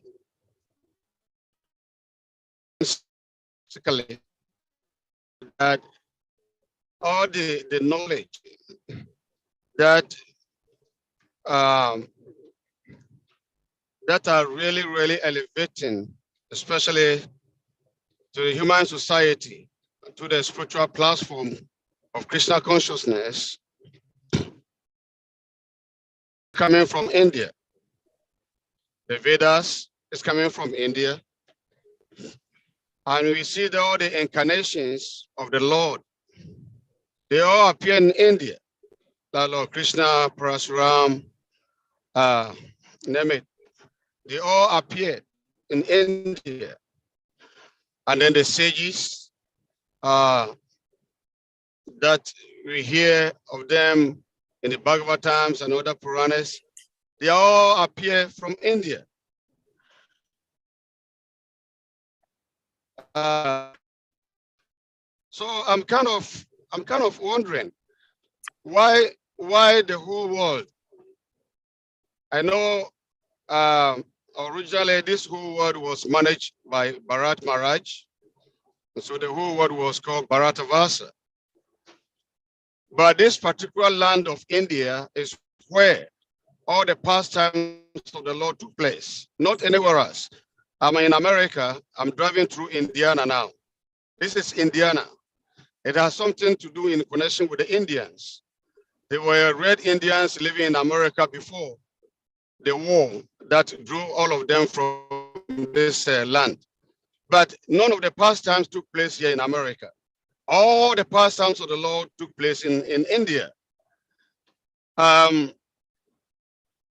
So I would like you to tell us a little bit about, the archaeological history of this land of India. It looks like this land of India is like invisible spiritual world. Otherwise, I'll be wondering why all the personalities, the great personalities all took birth in India, and why all the pastimes happen in India. I would like you to help us especially myself, to understand this a little bit. Because, even Chaitanya Prabhu recently appeared in India 500 years ago. If he were to appear in somewhere Africa, Krishna consciousness would have been very easy for us over there.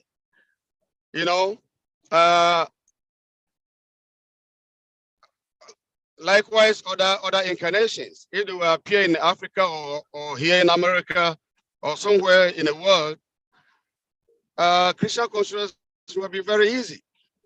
But there is a reason why all of them appeared in India. So archaeologically, I would like you to help us to understand, what is this land of India? What is about this India? Well, I mentioned a little earlier that why the rishis met at the forest of Naimisharanya. The forest of Naimisharanya is considered to be the center, the fulcrum, or what you call the axle of the wheel of the universe. Because remember, Earth is the middle. It's the middle planetary system now. In the universe, there's the upper and the lower, and Earth is in the middle. And it's actually the middle of the middle. So this was the chakra, the center. And so naturally, as you're closer to that chakra, there's a very strong energy where the whole universe is affected by that place. And it's also most intense. So in the past, there were other civilizations that were connected to the Vedas, to the Vedic societies. And the rishis were everywhere. There were rishis in Africa. No question there were rishis there. There's so many remains of Vedic ideas in the Americas. There were rishis there. The rishis would travel all over. They would live in caves. Maybe the people were maybe just simple tribal people, but they would be aware that some rishi is up on that hillside. He's in a cave. He's very powerful. They would come with fear and respect and get guidance from him. And there are records of this. Right where you are in Indiana, there is a remains of a pyramid and a city which was already extinct by the time Christopher Columbus and the other Europeans arrived in America. That city had already been abandoned. And the pyramid there is very large. The base of the pyramid is like the pyramid of Giza. It's a very large pyramid. And it goes up, but then it's flattened. And on the top of that flattened pyramid was the monarch's palace or what have you.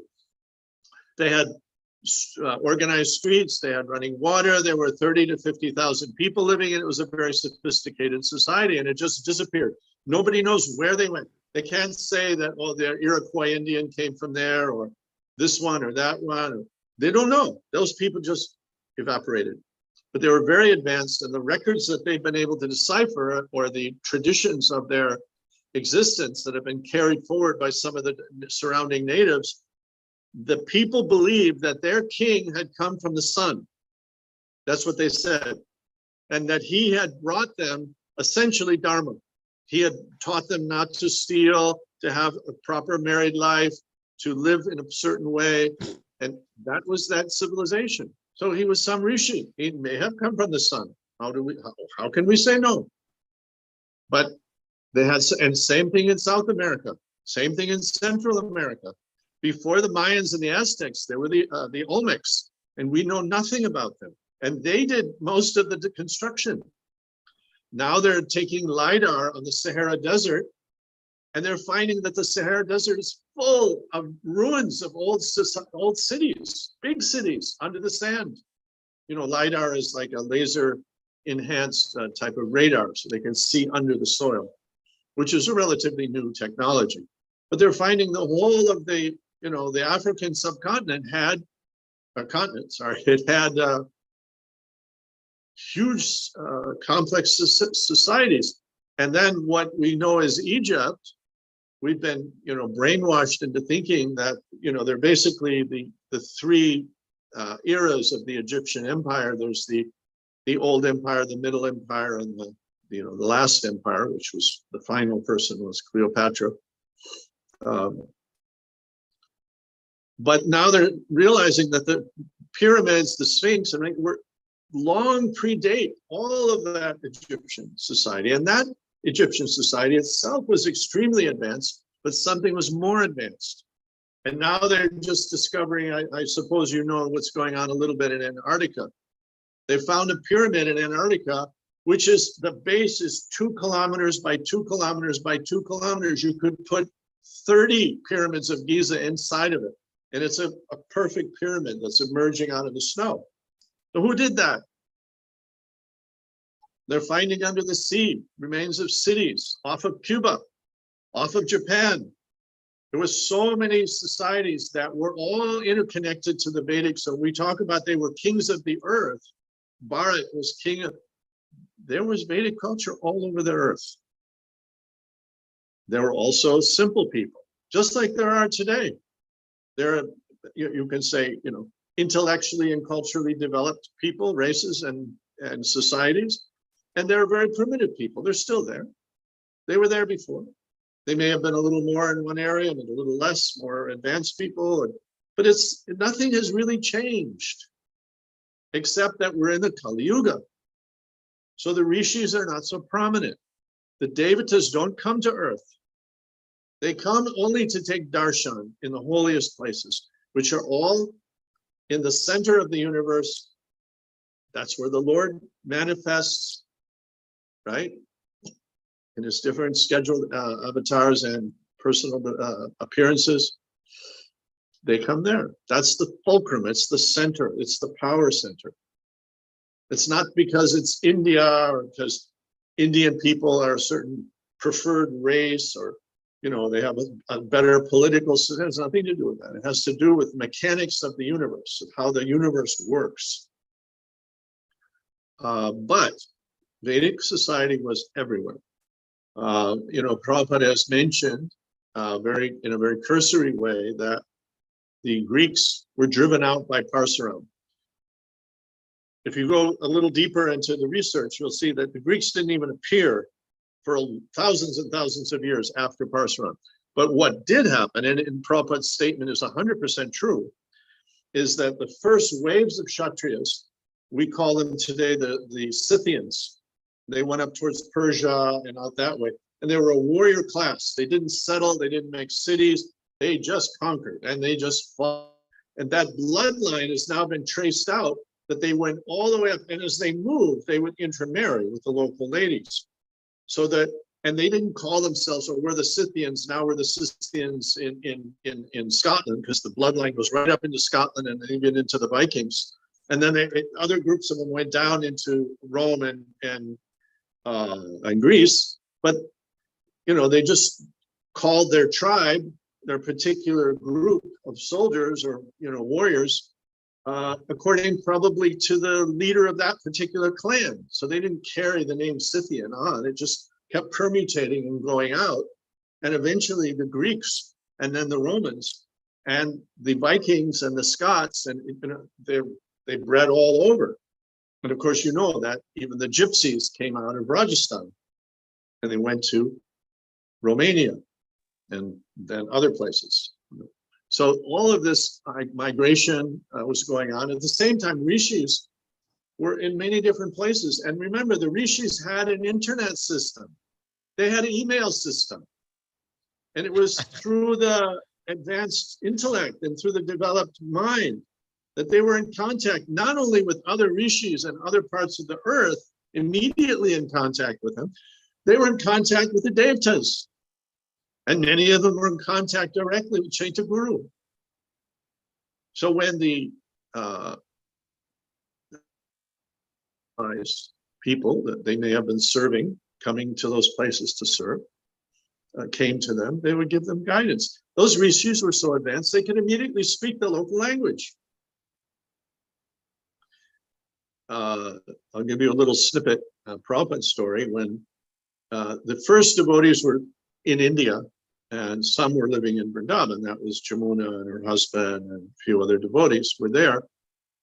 And they didn't have a place to live. They lived in Prabhupada's rooms at Radha Damodar because he had continued to pay the rent, right? And as till today, we still continue to pay the rent to the Radha Damodar temple. And so they were staying in his rooms. Jamuna was there. And Jamuna was cooking, as she is known to do. And there was a monkey, a female monkey, that came with her baby every day, and Jamuna would give her some chapati or something. And she had a little rasa going, she had a little friendly relation with this monkey. And she named the monkey. Jamuna told me this story. She named the monkey Rasarani. I don't know why, but Rasarani was the name. So then Prabhupada came to visit, of course, he was always moving and traveling, and he came, and they vacated some of the rooms for Prabhupada to stay in. And it was the rooms where Jamuna was cooking and everything. They moved that to another area. And Jamuna was cooking, and then suddenly she remembered, oh my goodness, Rasarani is going to come where Prabhupada is, and she's going to annoy Prabhupada because she's always chirping and begging for her food, So Jamuna went over to try to shoo the monkey away, and before she could do anything, she heard Srila Prabhupada was talking to the monkey in monkey talk. And the monkey was, how monkeys, when they're trying to figure out something, their head goes this way and that way, and then she just scurried away.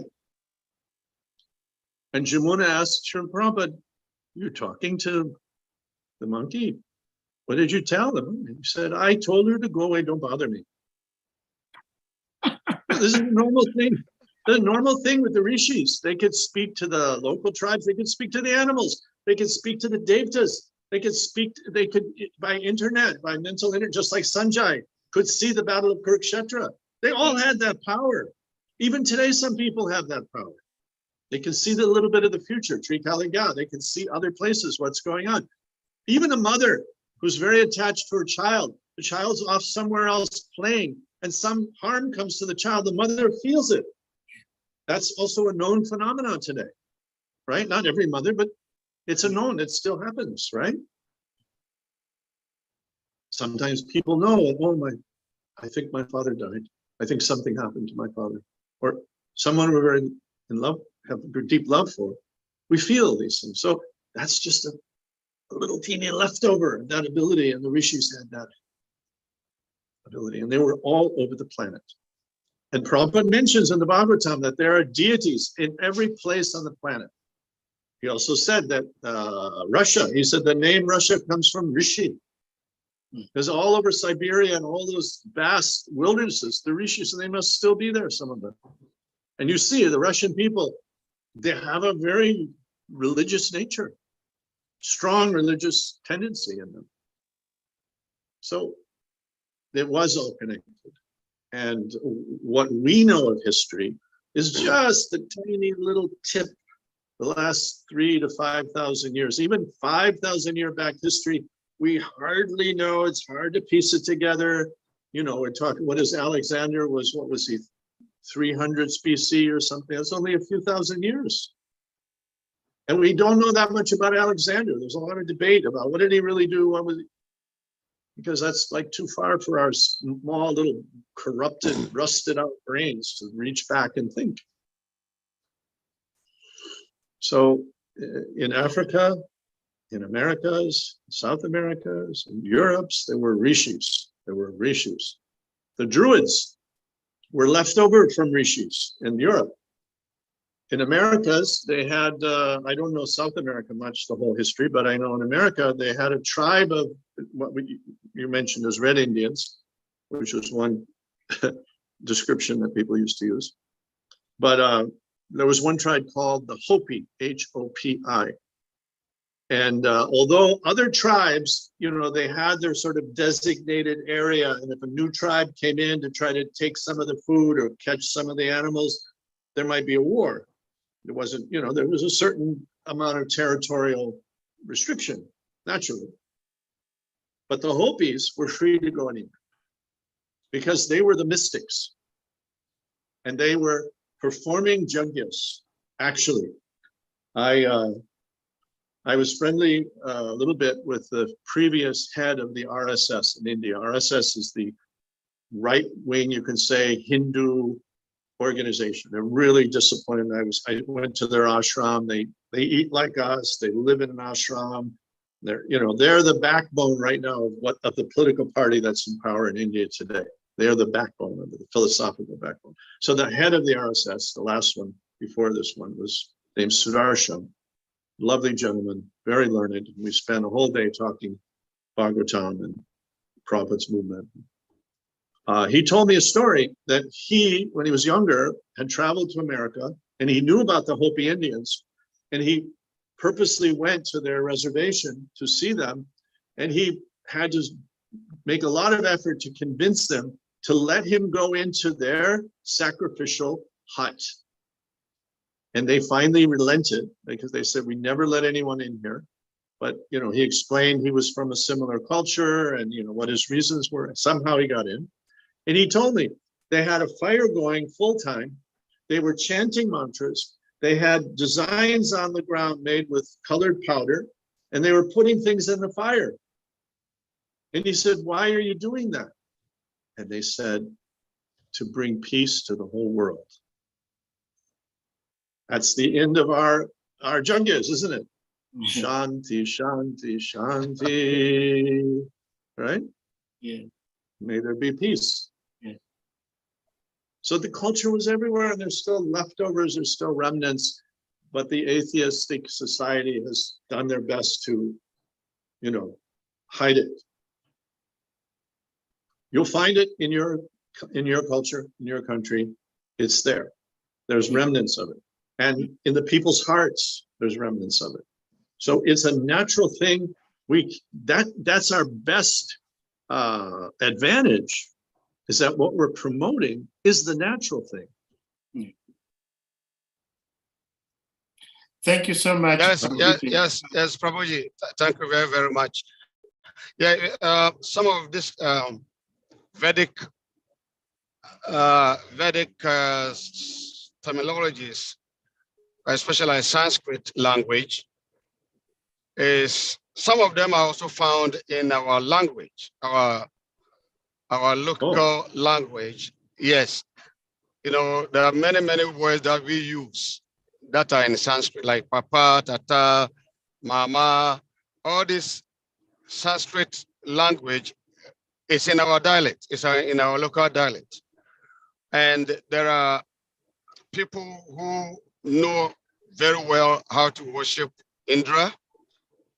They can worship Indra, they can, you know, and they can ask anything from Indra, to the extent that if they want the rain to come down right now, there are mantras they know that they can chant to bring the rains, and they can stop the rain from falling. They do it. And there are many more things that the people do. And all these things are found in the Vedas. Yes, there are, you know, I understand you. I understand that, you know, there were rishis here and there, but prominently, India is more known, you know, of pastimes of the Lord. There are many millions of holy places in India that can be visited today. And many pastimes of the Lord took place there, incarnations all appear there. And that's where I would like you to tell me, to let us know why. You know, there were sages here and there. The culture was found all over the world, but particularly that land, India, most activities were concentrated there in India, and most incarnations appear there in India. That's what I want to know. Yeah, I think Prabhu touched on that, but if he wants to repeat it, I want him to elaborate it. More. He was talking about the Namisaranja forest and the sages and the location of that area. I'm going to rest my case on the few things I already said, and I'll just say them slightly differently again. And that is that because India is actually mechanically the fulcrum, the axle of this universe, right? Yeah. So by bringing those pure, the lotus feet of the Lord and of the Lord's devotees into that fulcrum, it radiates the benefit out. Auspiciousness is radiated out. And that's the place the Lord, even though the Devtas in Indraloka, they're complaining. Why the hell does all the incarnations go to the Earth planet? Why don't they come here? We live for hundreds of thousands of years. We're glorious. We're beautiful. We Yes. sing. Why don't they come here? Yeah. No, they go to the center. They have the same complaint because the Lord has said it, that this is the mechanical center, which is why the rishis assembled at Naimisharanya, which is in India. It's roughly in North India. I think it's somewhere around Bihar area. It's somewhere in there. I forget exactly, but it's there. Everyone knows where it is. I mean, everyone that's aware of it. And it's that, but at the same time, the Lord's devotees and Vaishnavas have traveled all over this planet, and you will find remnants of it everywhere. Prabhu was also mentioning something about the Sanskrit remnants, and you have your shamans who were, they had magic. Now, if you go back in your cultures, just like in America, if I go back in the native cultures here, or in Europe, if I go back to the Druids and the mystics of Europe, you'll see that they had disciplines. They had to perform different tapasyas. To be a powerful shaman was not a joke. They had to live maybe in a cave and really, concentrate on it. It wasn't like everybody in the community had these powers. It was the shaman, right? He kept them, he learned it, and he performed tapasya. And so now as Kali Yuga progresses, those shamans may have some power, but it's very little because they don't have the tapasya anymore, right? As they lose the tapasya, they lose the power. There's records when the white Europeans were, of course, they're always ravaging and killing everybody. And when they were conquering America and killing all the native people, there's a book written back in that time. I think it's called War Fighting. And they're describing the cavalry, the soldiers, the white European soldiers are describing that the Indians they're fighting would do a ceremony. Their shaman would make a special fire and do mantras, and then they would come and put the smoke on their bodies and do all these different things.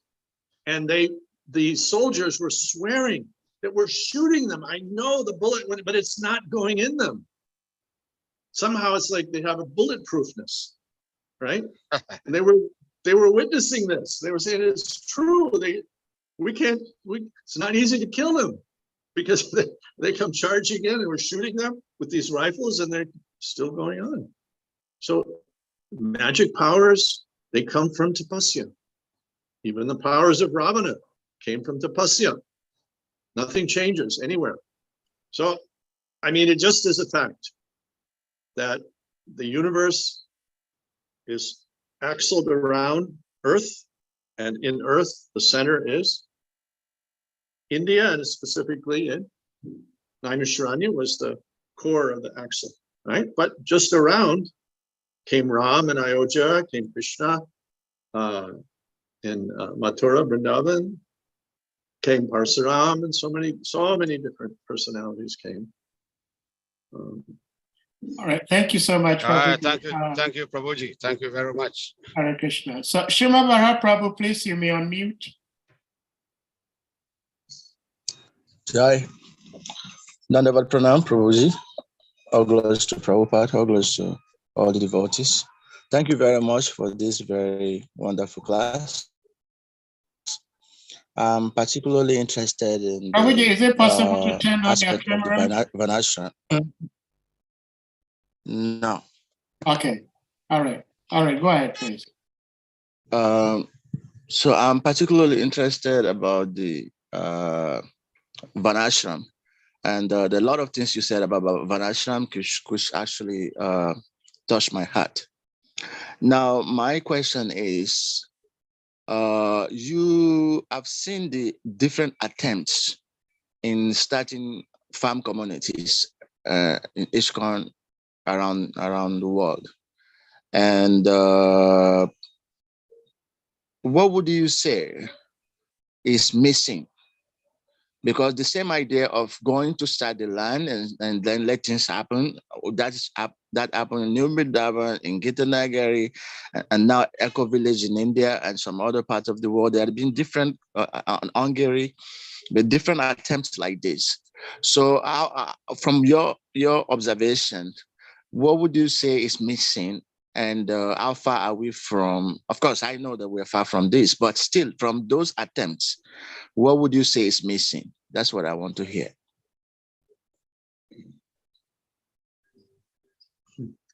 It's a big question for me because I have invested many dollars, many years, blood, sweat, tears in trying to make some farms work. I presently am one of the founders and main donors of a farm in South India in the jungle. We have 75 acres there. And I keep a small group who are going there. And it's been a terrible struggle. We've had it for 30 years, long before the Govardhan Eco Village. In fact, our original name, and still our name, is Bhaktivedanta Eco Village. Before, before Radhanath Swami became a guru, actually, we've had it, and as far as I can recall.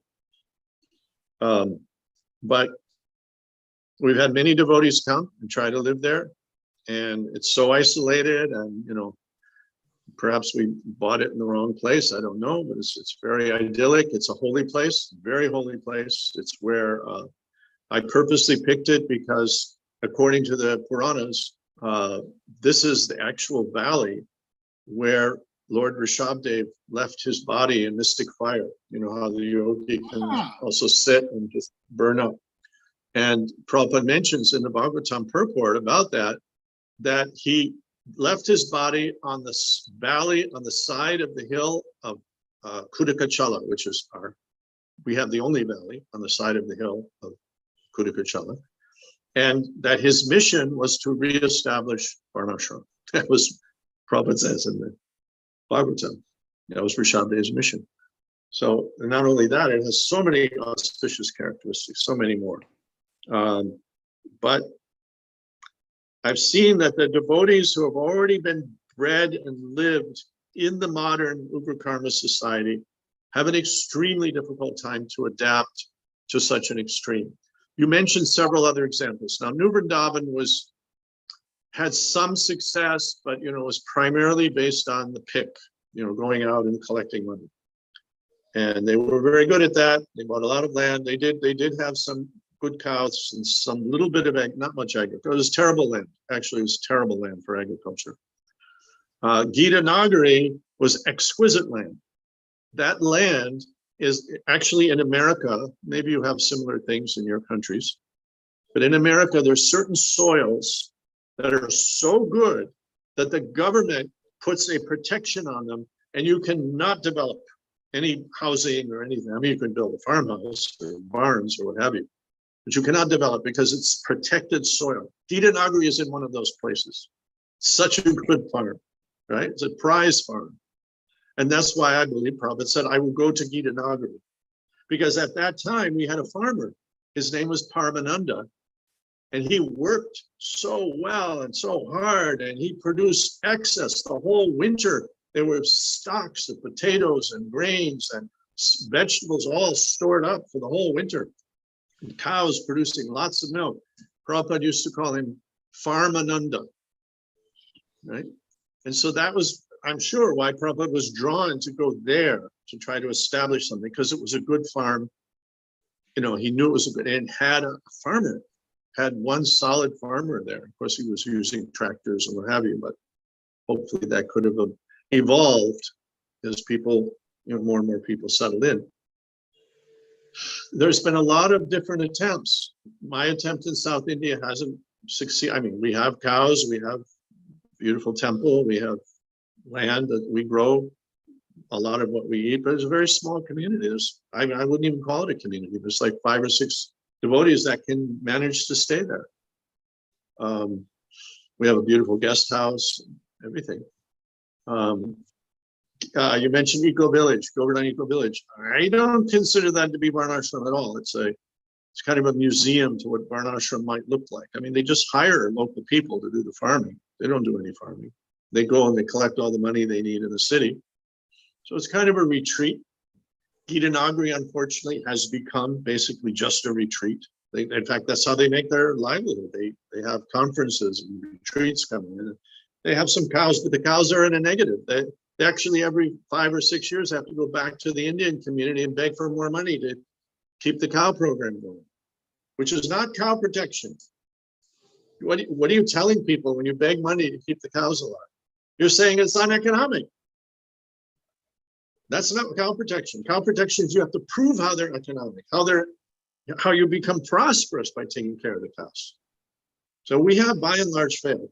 I will say that the most impressive I have seen is the Hungary farm at Shivaram Swami. It's very impressive, very impressive. But as you may know, he is an extraordinary devotee. And he has planted his flag there and put lots and lots of years cultivating that. Not only that, but when they got that farm, it was the end of the Soviet era. And Hungary was being released from the Soviet Empire.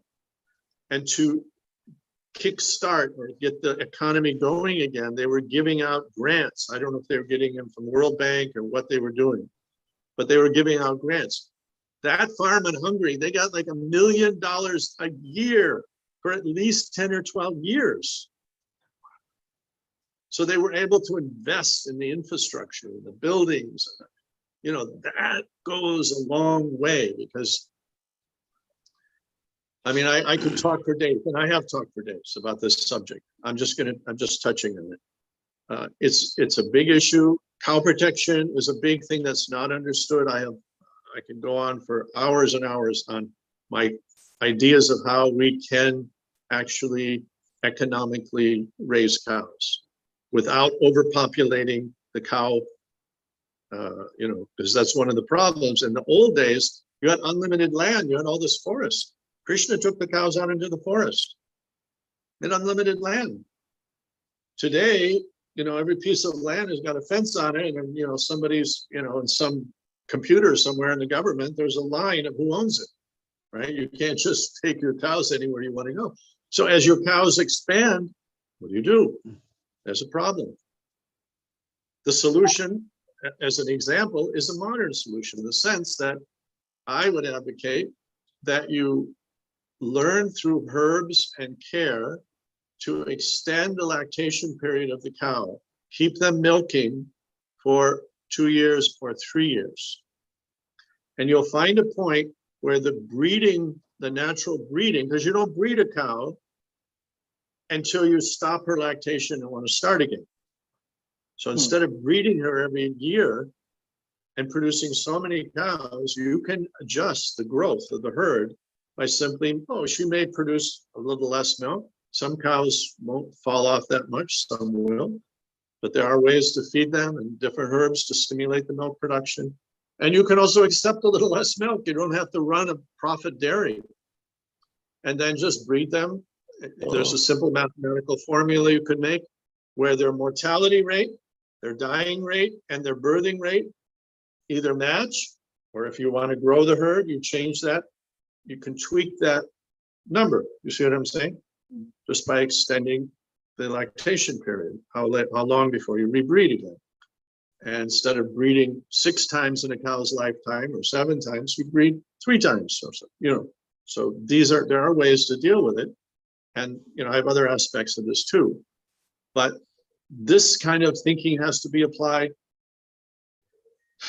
The other thing I'll say is I found that modern devotees, and I mentioned this earlier, that have grown up in a city, they have a very difficult time adapting to it.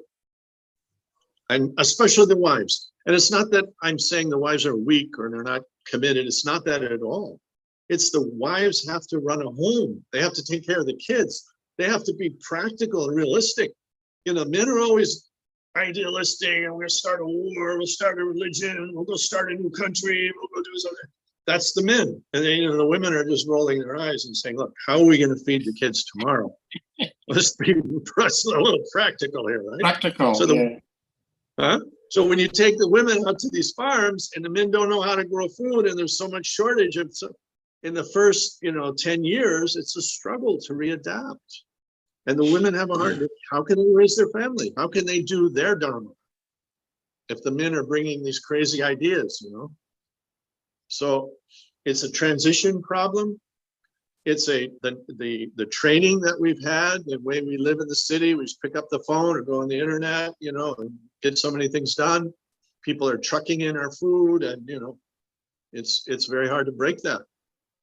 So what I've resorted to is the children that I'm training them in sustainable farming methods and helping them get a love for having their hands on the udder of the cow and having their hands in the soil, and you know, and also teaching them how to be prosperous.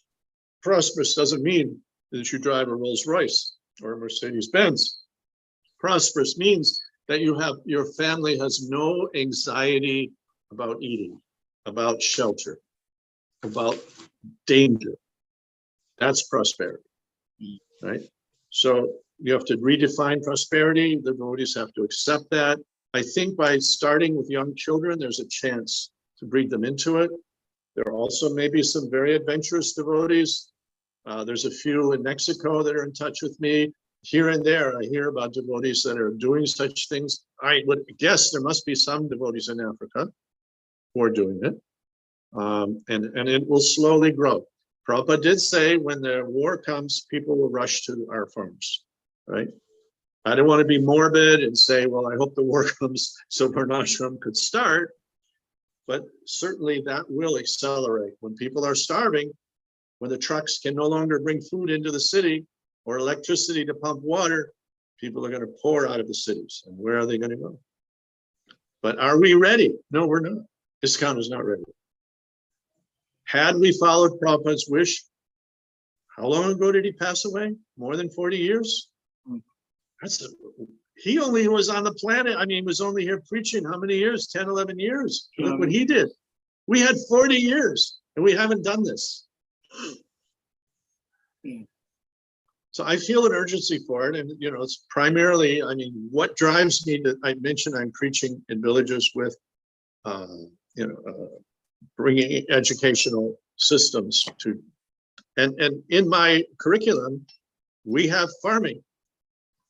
Then schools, we have our gardens, we have our cows. We're teaching the kids to love it and to know how to do it. And hopefully that will be a contribution. It's a big challenge. Yeah. Thank you so much, Prabhuji. There is a follow-up, please. Okay, please go ahead, Shrimad Prabhu.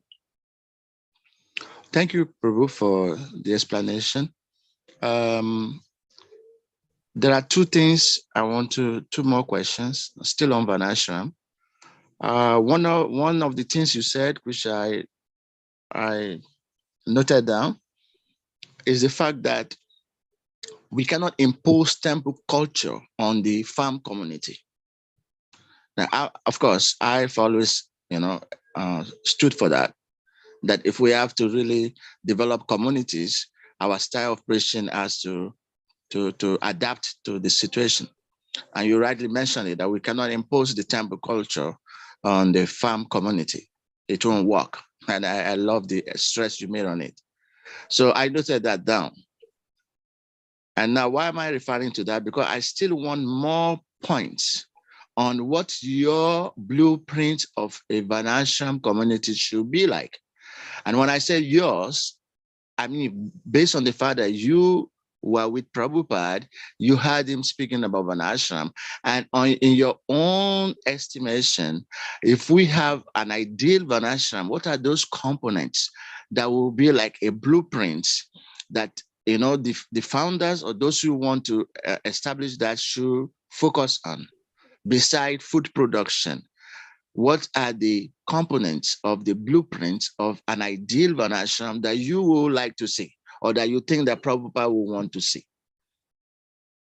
Thank you. One thing I see a great shortage of in our ISKCON community, and I have touched on this a number of times in this talk, is a lack of culture, total lack of culture. I mean, total lack of culture. Of course, the devotees, being devotees, they're naturally the best people from society. They're good people. And they become more good or gooder, if I can create a new word, by by the effect of the holy name and the sadhu sangha and all the other sadhana practices, they become more good. But still, we don't really have culture. We need more culture. And that culture is really, I'll tell you, you can sum up all the Vedic culture in one gesture. When you see in India, the junior person touches the feet of the elder. That's the full shloka describing Vedic culture, because it indicates a hierarchical universe, reality. It's not a flat world where everyone's equal. We have elders, gurus, brahmins, rishis, devatas, the Lord himself. If you don't accept this hierarchical structure, you'll have chaos also. Can you imagine an army where every soldier has a vote? What's going to happen? They're going to say, to hell with you, general. I'm not going into that firefight. I'm going home, right? You can't have an army. Can you have a company where everybody just says, well, I don't think you're doing it right. It's ridiculous. Anything, any effort in society that will work or in human endeavor has a hierarchical structure. It has a structure. And that is also varnashram, right? So there would be some, this culture of treasuring the seniors, looking for those to put up higher above me. One of my godbrothers, Prem Kishore, who works very hard on his farm in Vrindavan, there, just off Parikram path. He used to say, Abhi, we have to learn to stand on our heads, to walk on our heads, meaning we have to become so humble that our head, we feel like it's always down, right? That humility. All the things in the Shashastakam describe a cultured person, that he's always aware of the Lord. And he's very tolerant to others.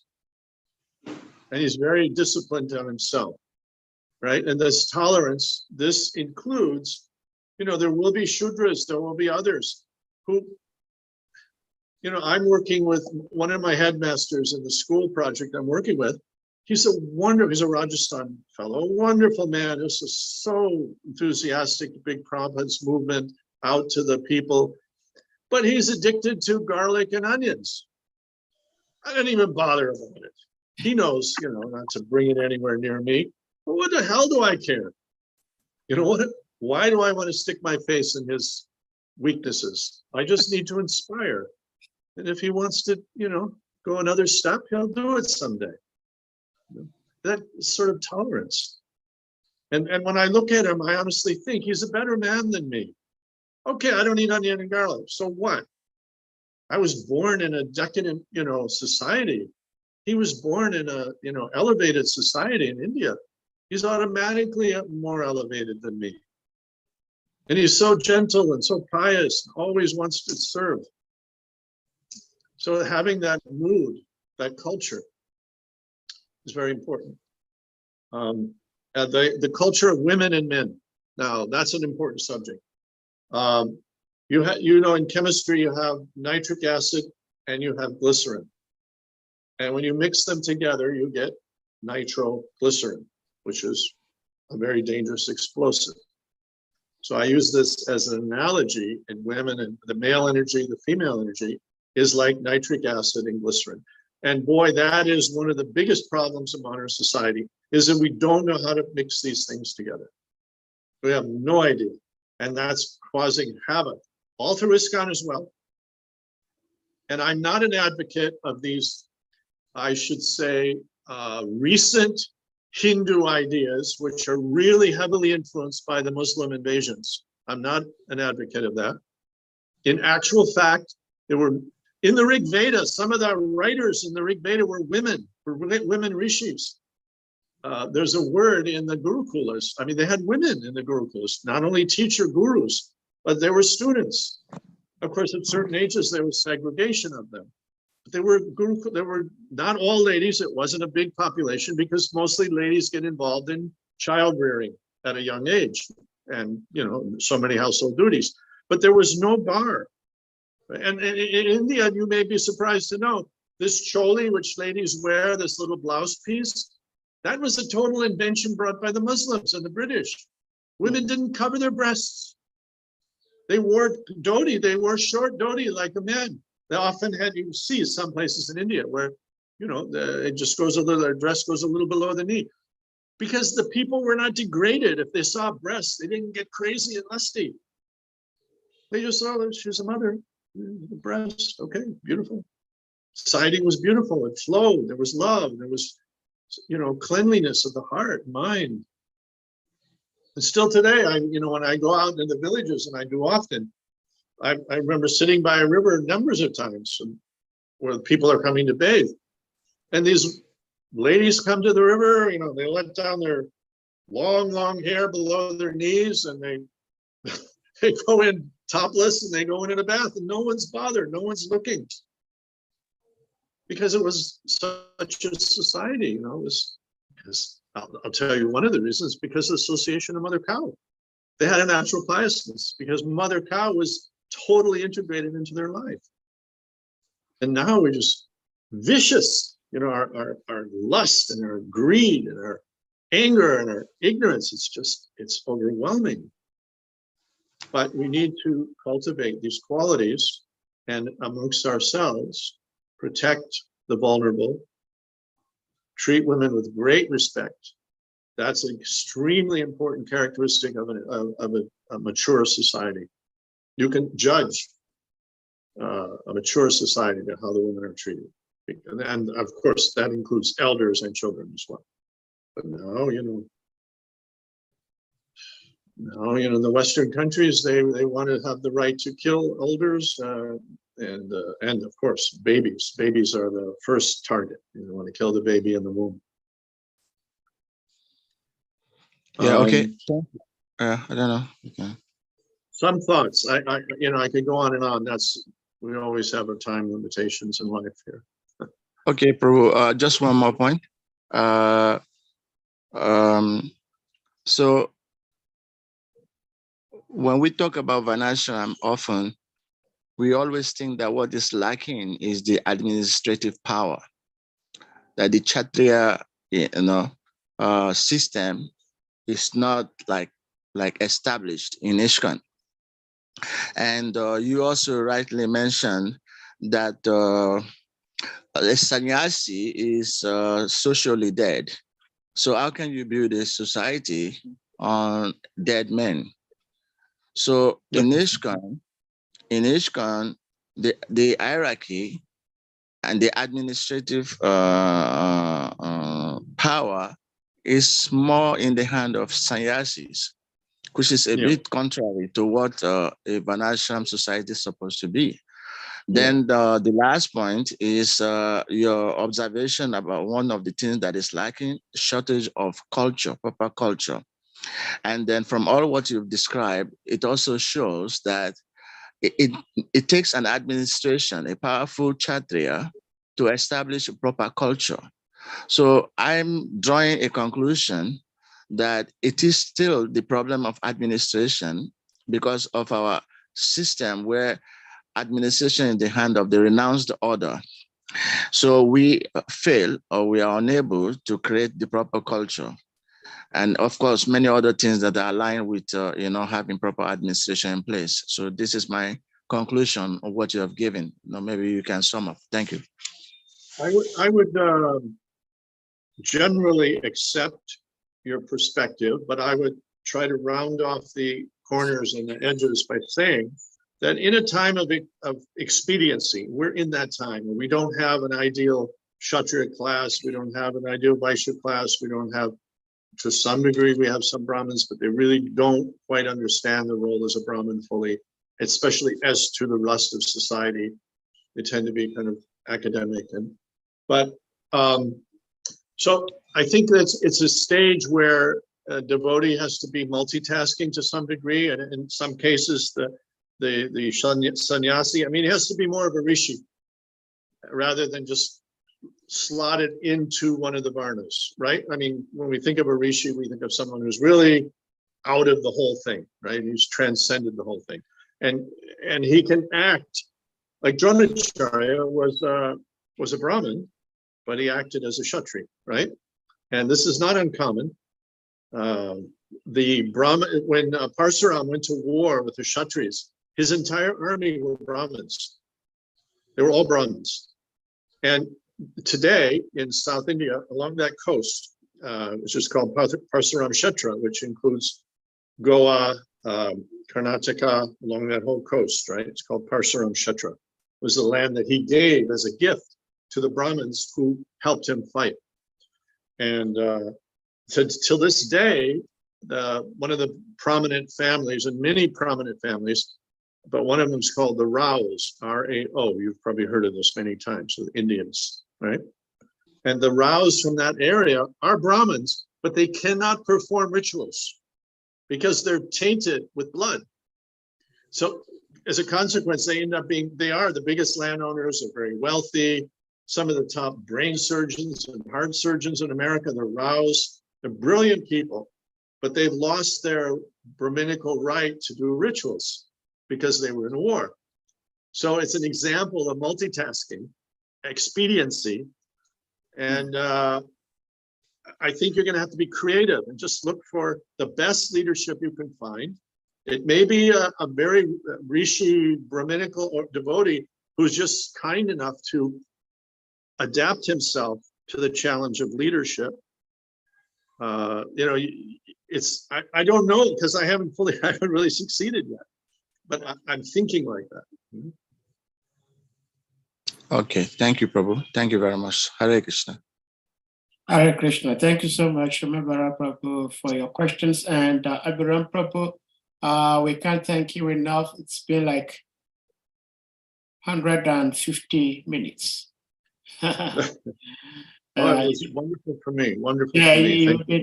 You've been here with us for that much long. And how many stayed on after all my noise? No. I mean, I would definitely, this has been recorded, I would definitely go back to listen to this class because you've touched on so many salient points that we all need to take into serious consideration and try to build upon them. And I am thinking, of course, I will be discussing this with the leadership, especially the administration of this online program, that we arrange to have you back here for a workshop on Varnashram Dharma, because I believe that if you, direct disciples of Srila Prabhupada, do not push into our minds and our thoughts the need and the necessity to making this Varnashram system happen. After all the Srila Prabhupada direct disciples are gone, it's going to be more difficult for us to embark on it. And it is a must that we make it happen because it's Srila Prabhupada's desire that we make it happen. So we'll brainstorm on it and hopefully have you back here to enlighten us. And at that time, hopefully, the leadership will also be in the session so that they will take cues. I would also say that Bhakti Raghava Swami, Bhakti Vikash Swami, and of course Shivaram Swami, they have all made heroic efforts to define, to understand, to explain, and to attempt beginning of Varnashram, and they're all far ahead of me. I do have something to say, but they're glorious in their attempts. I have so many questions, but we cannot keep you here forever because I have been wondering why Krishna consciousness is not booming in Africa. I'm an African. I lived in Africa almost all my life until I moved here. And we still have so much of the remnants of Vedic culture that nothing Hare Krishna teaches should be alien to us. Nothing is new to us. We do them.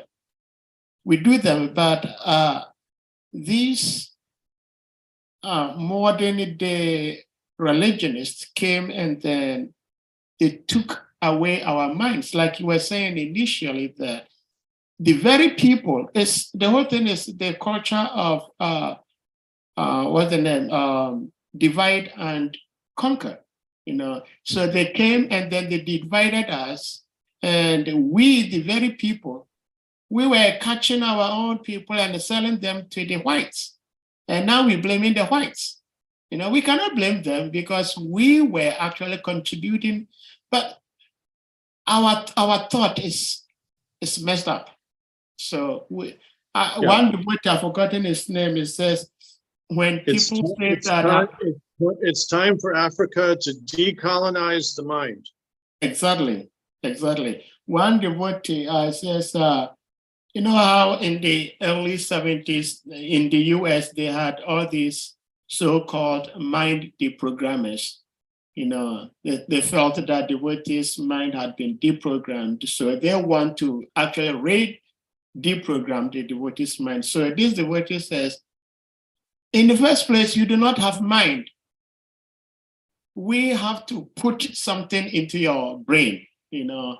So, so much things, important things you've dealt on. And I think we may have to call it a day, and we will arrange to have you back again for a workshop, not SRIMAD BHAGAVATAM class, it's a workshop. You order me and I will speak. I'm obligated by my spiritual master and eagerly obligated. I'm gratefully obligated. And so anytime you engage me, I feel very, very blessed, really. I hope the few devotees here, you will agree with me that it will be very awesome if we had Prabhuji back again sometime for a workshop. What do you think? Of course, when I was asking my questions, that was going through my mind. That okay. I wish this was not a Bhagavatam class, so that we could go into more detailed kind of discussion. Exactly. And so for that crossed through my mind. So you're right; it's a good idea. Okay, thank you so much, Prabhuji. So at this point, I think we're going to humbly request all the devotees to kindly unmute. Salika Prabhu, you have something to say? Nothing much. I just want to express appreciation to Prabhu for wonderful insights into so many subject matter. Actually, what we have had today is not a subject for Bhagavatam class. We need to have a workshop, like you rightly said. Maybe even not one day workshop, so that we can be able to take a proper advantage of the wealth of knowledge and experience that Prabhu has, and then be able to see what we can make out of it. So I want to agree with you that not too long from now, we should arrange sometime very soon that we can have maybe a day or even a 2-day workshop and then bring Prabhu back. That's what I want to say. Yeah, just before you close, if you're planning that, just because you might plan it and then you just come and give us something. So let me just quickly give you this idea. Prabhu just mentioned there are others who have contributed immensely to Vanashram. Bhakti Raghavam Maharaj, I'm aware. Shivaram Maharaj, I'm aware. So if any of these Maharaj could be also available in the workshop, it would be very nice. Yeah. Okay.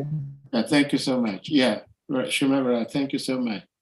Shri ABHIRAM Prabhu, I'm sorry to say this, that you may not be aware of how relevant and how important your presence today has been to lots of us, if not all of us, because you've touched on so many important things that were discussed in previous talks. that we didn't have much clearer answers to them. But without knowing them consciously, you touched on all of them and helped solve some of the puzzles that we were having. And those of us who are still here, because Prabhuji touched on so many important things, some of the topics we discussed yesterday, Prabhuji answered them. You know, sometimes we feel that using passion in devotional service is completely out of the norm. But we learned today that that is not the case. You know, that is not the case. And there are other sciences which could be used in devotional service, which some of us oftentimes look down upon. We think they are unnecessary because they are not spiritual. But we've learned so much. Thank you so much, Prabhuji. Thank you. Thank you. Thank you. So, very well. So at this point, we're going to humbly request all the devotees to kindly unmute, and we perform our routine ritual by chanting the Hare Krishna Maha Mantra, expressing our appreciation to our revered speaker. Jai. Hare Krishna, Hare Krishna, Krishna Krishna, Hare Hare, Hare Rama, Rama Rama, Hare Hare. Mancha kalpatarabhyascha kripasindhya Titanam Pavanam Krishna Devyo Namo Namaha. Yeah, all glories to His grace. Srimad ABHIRAM Prabhu Ki. Hare Krishna. Hare Krishna, Prabhuji. Okay, give it to her. Give it to her.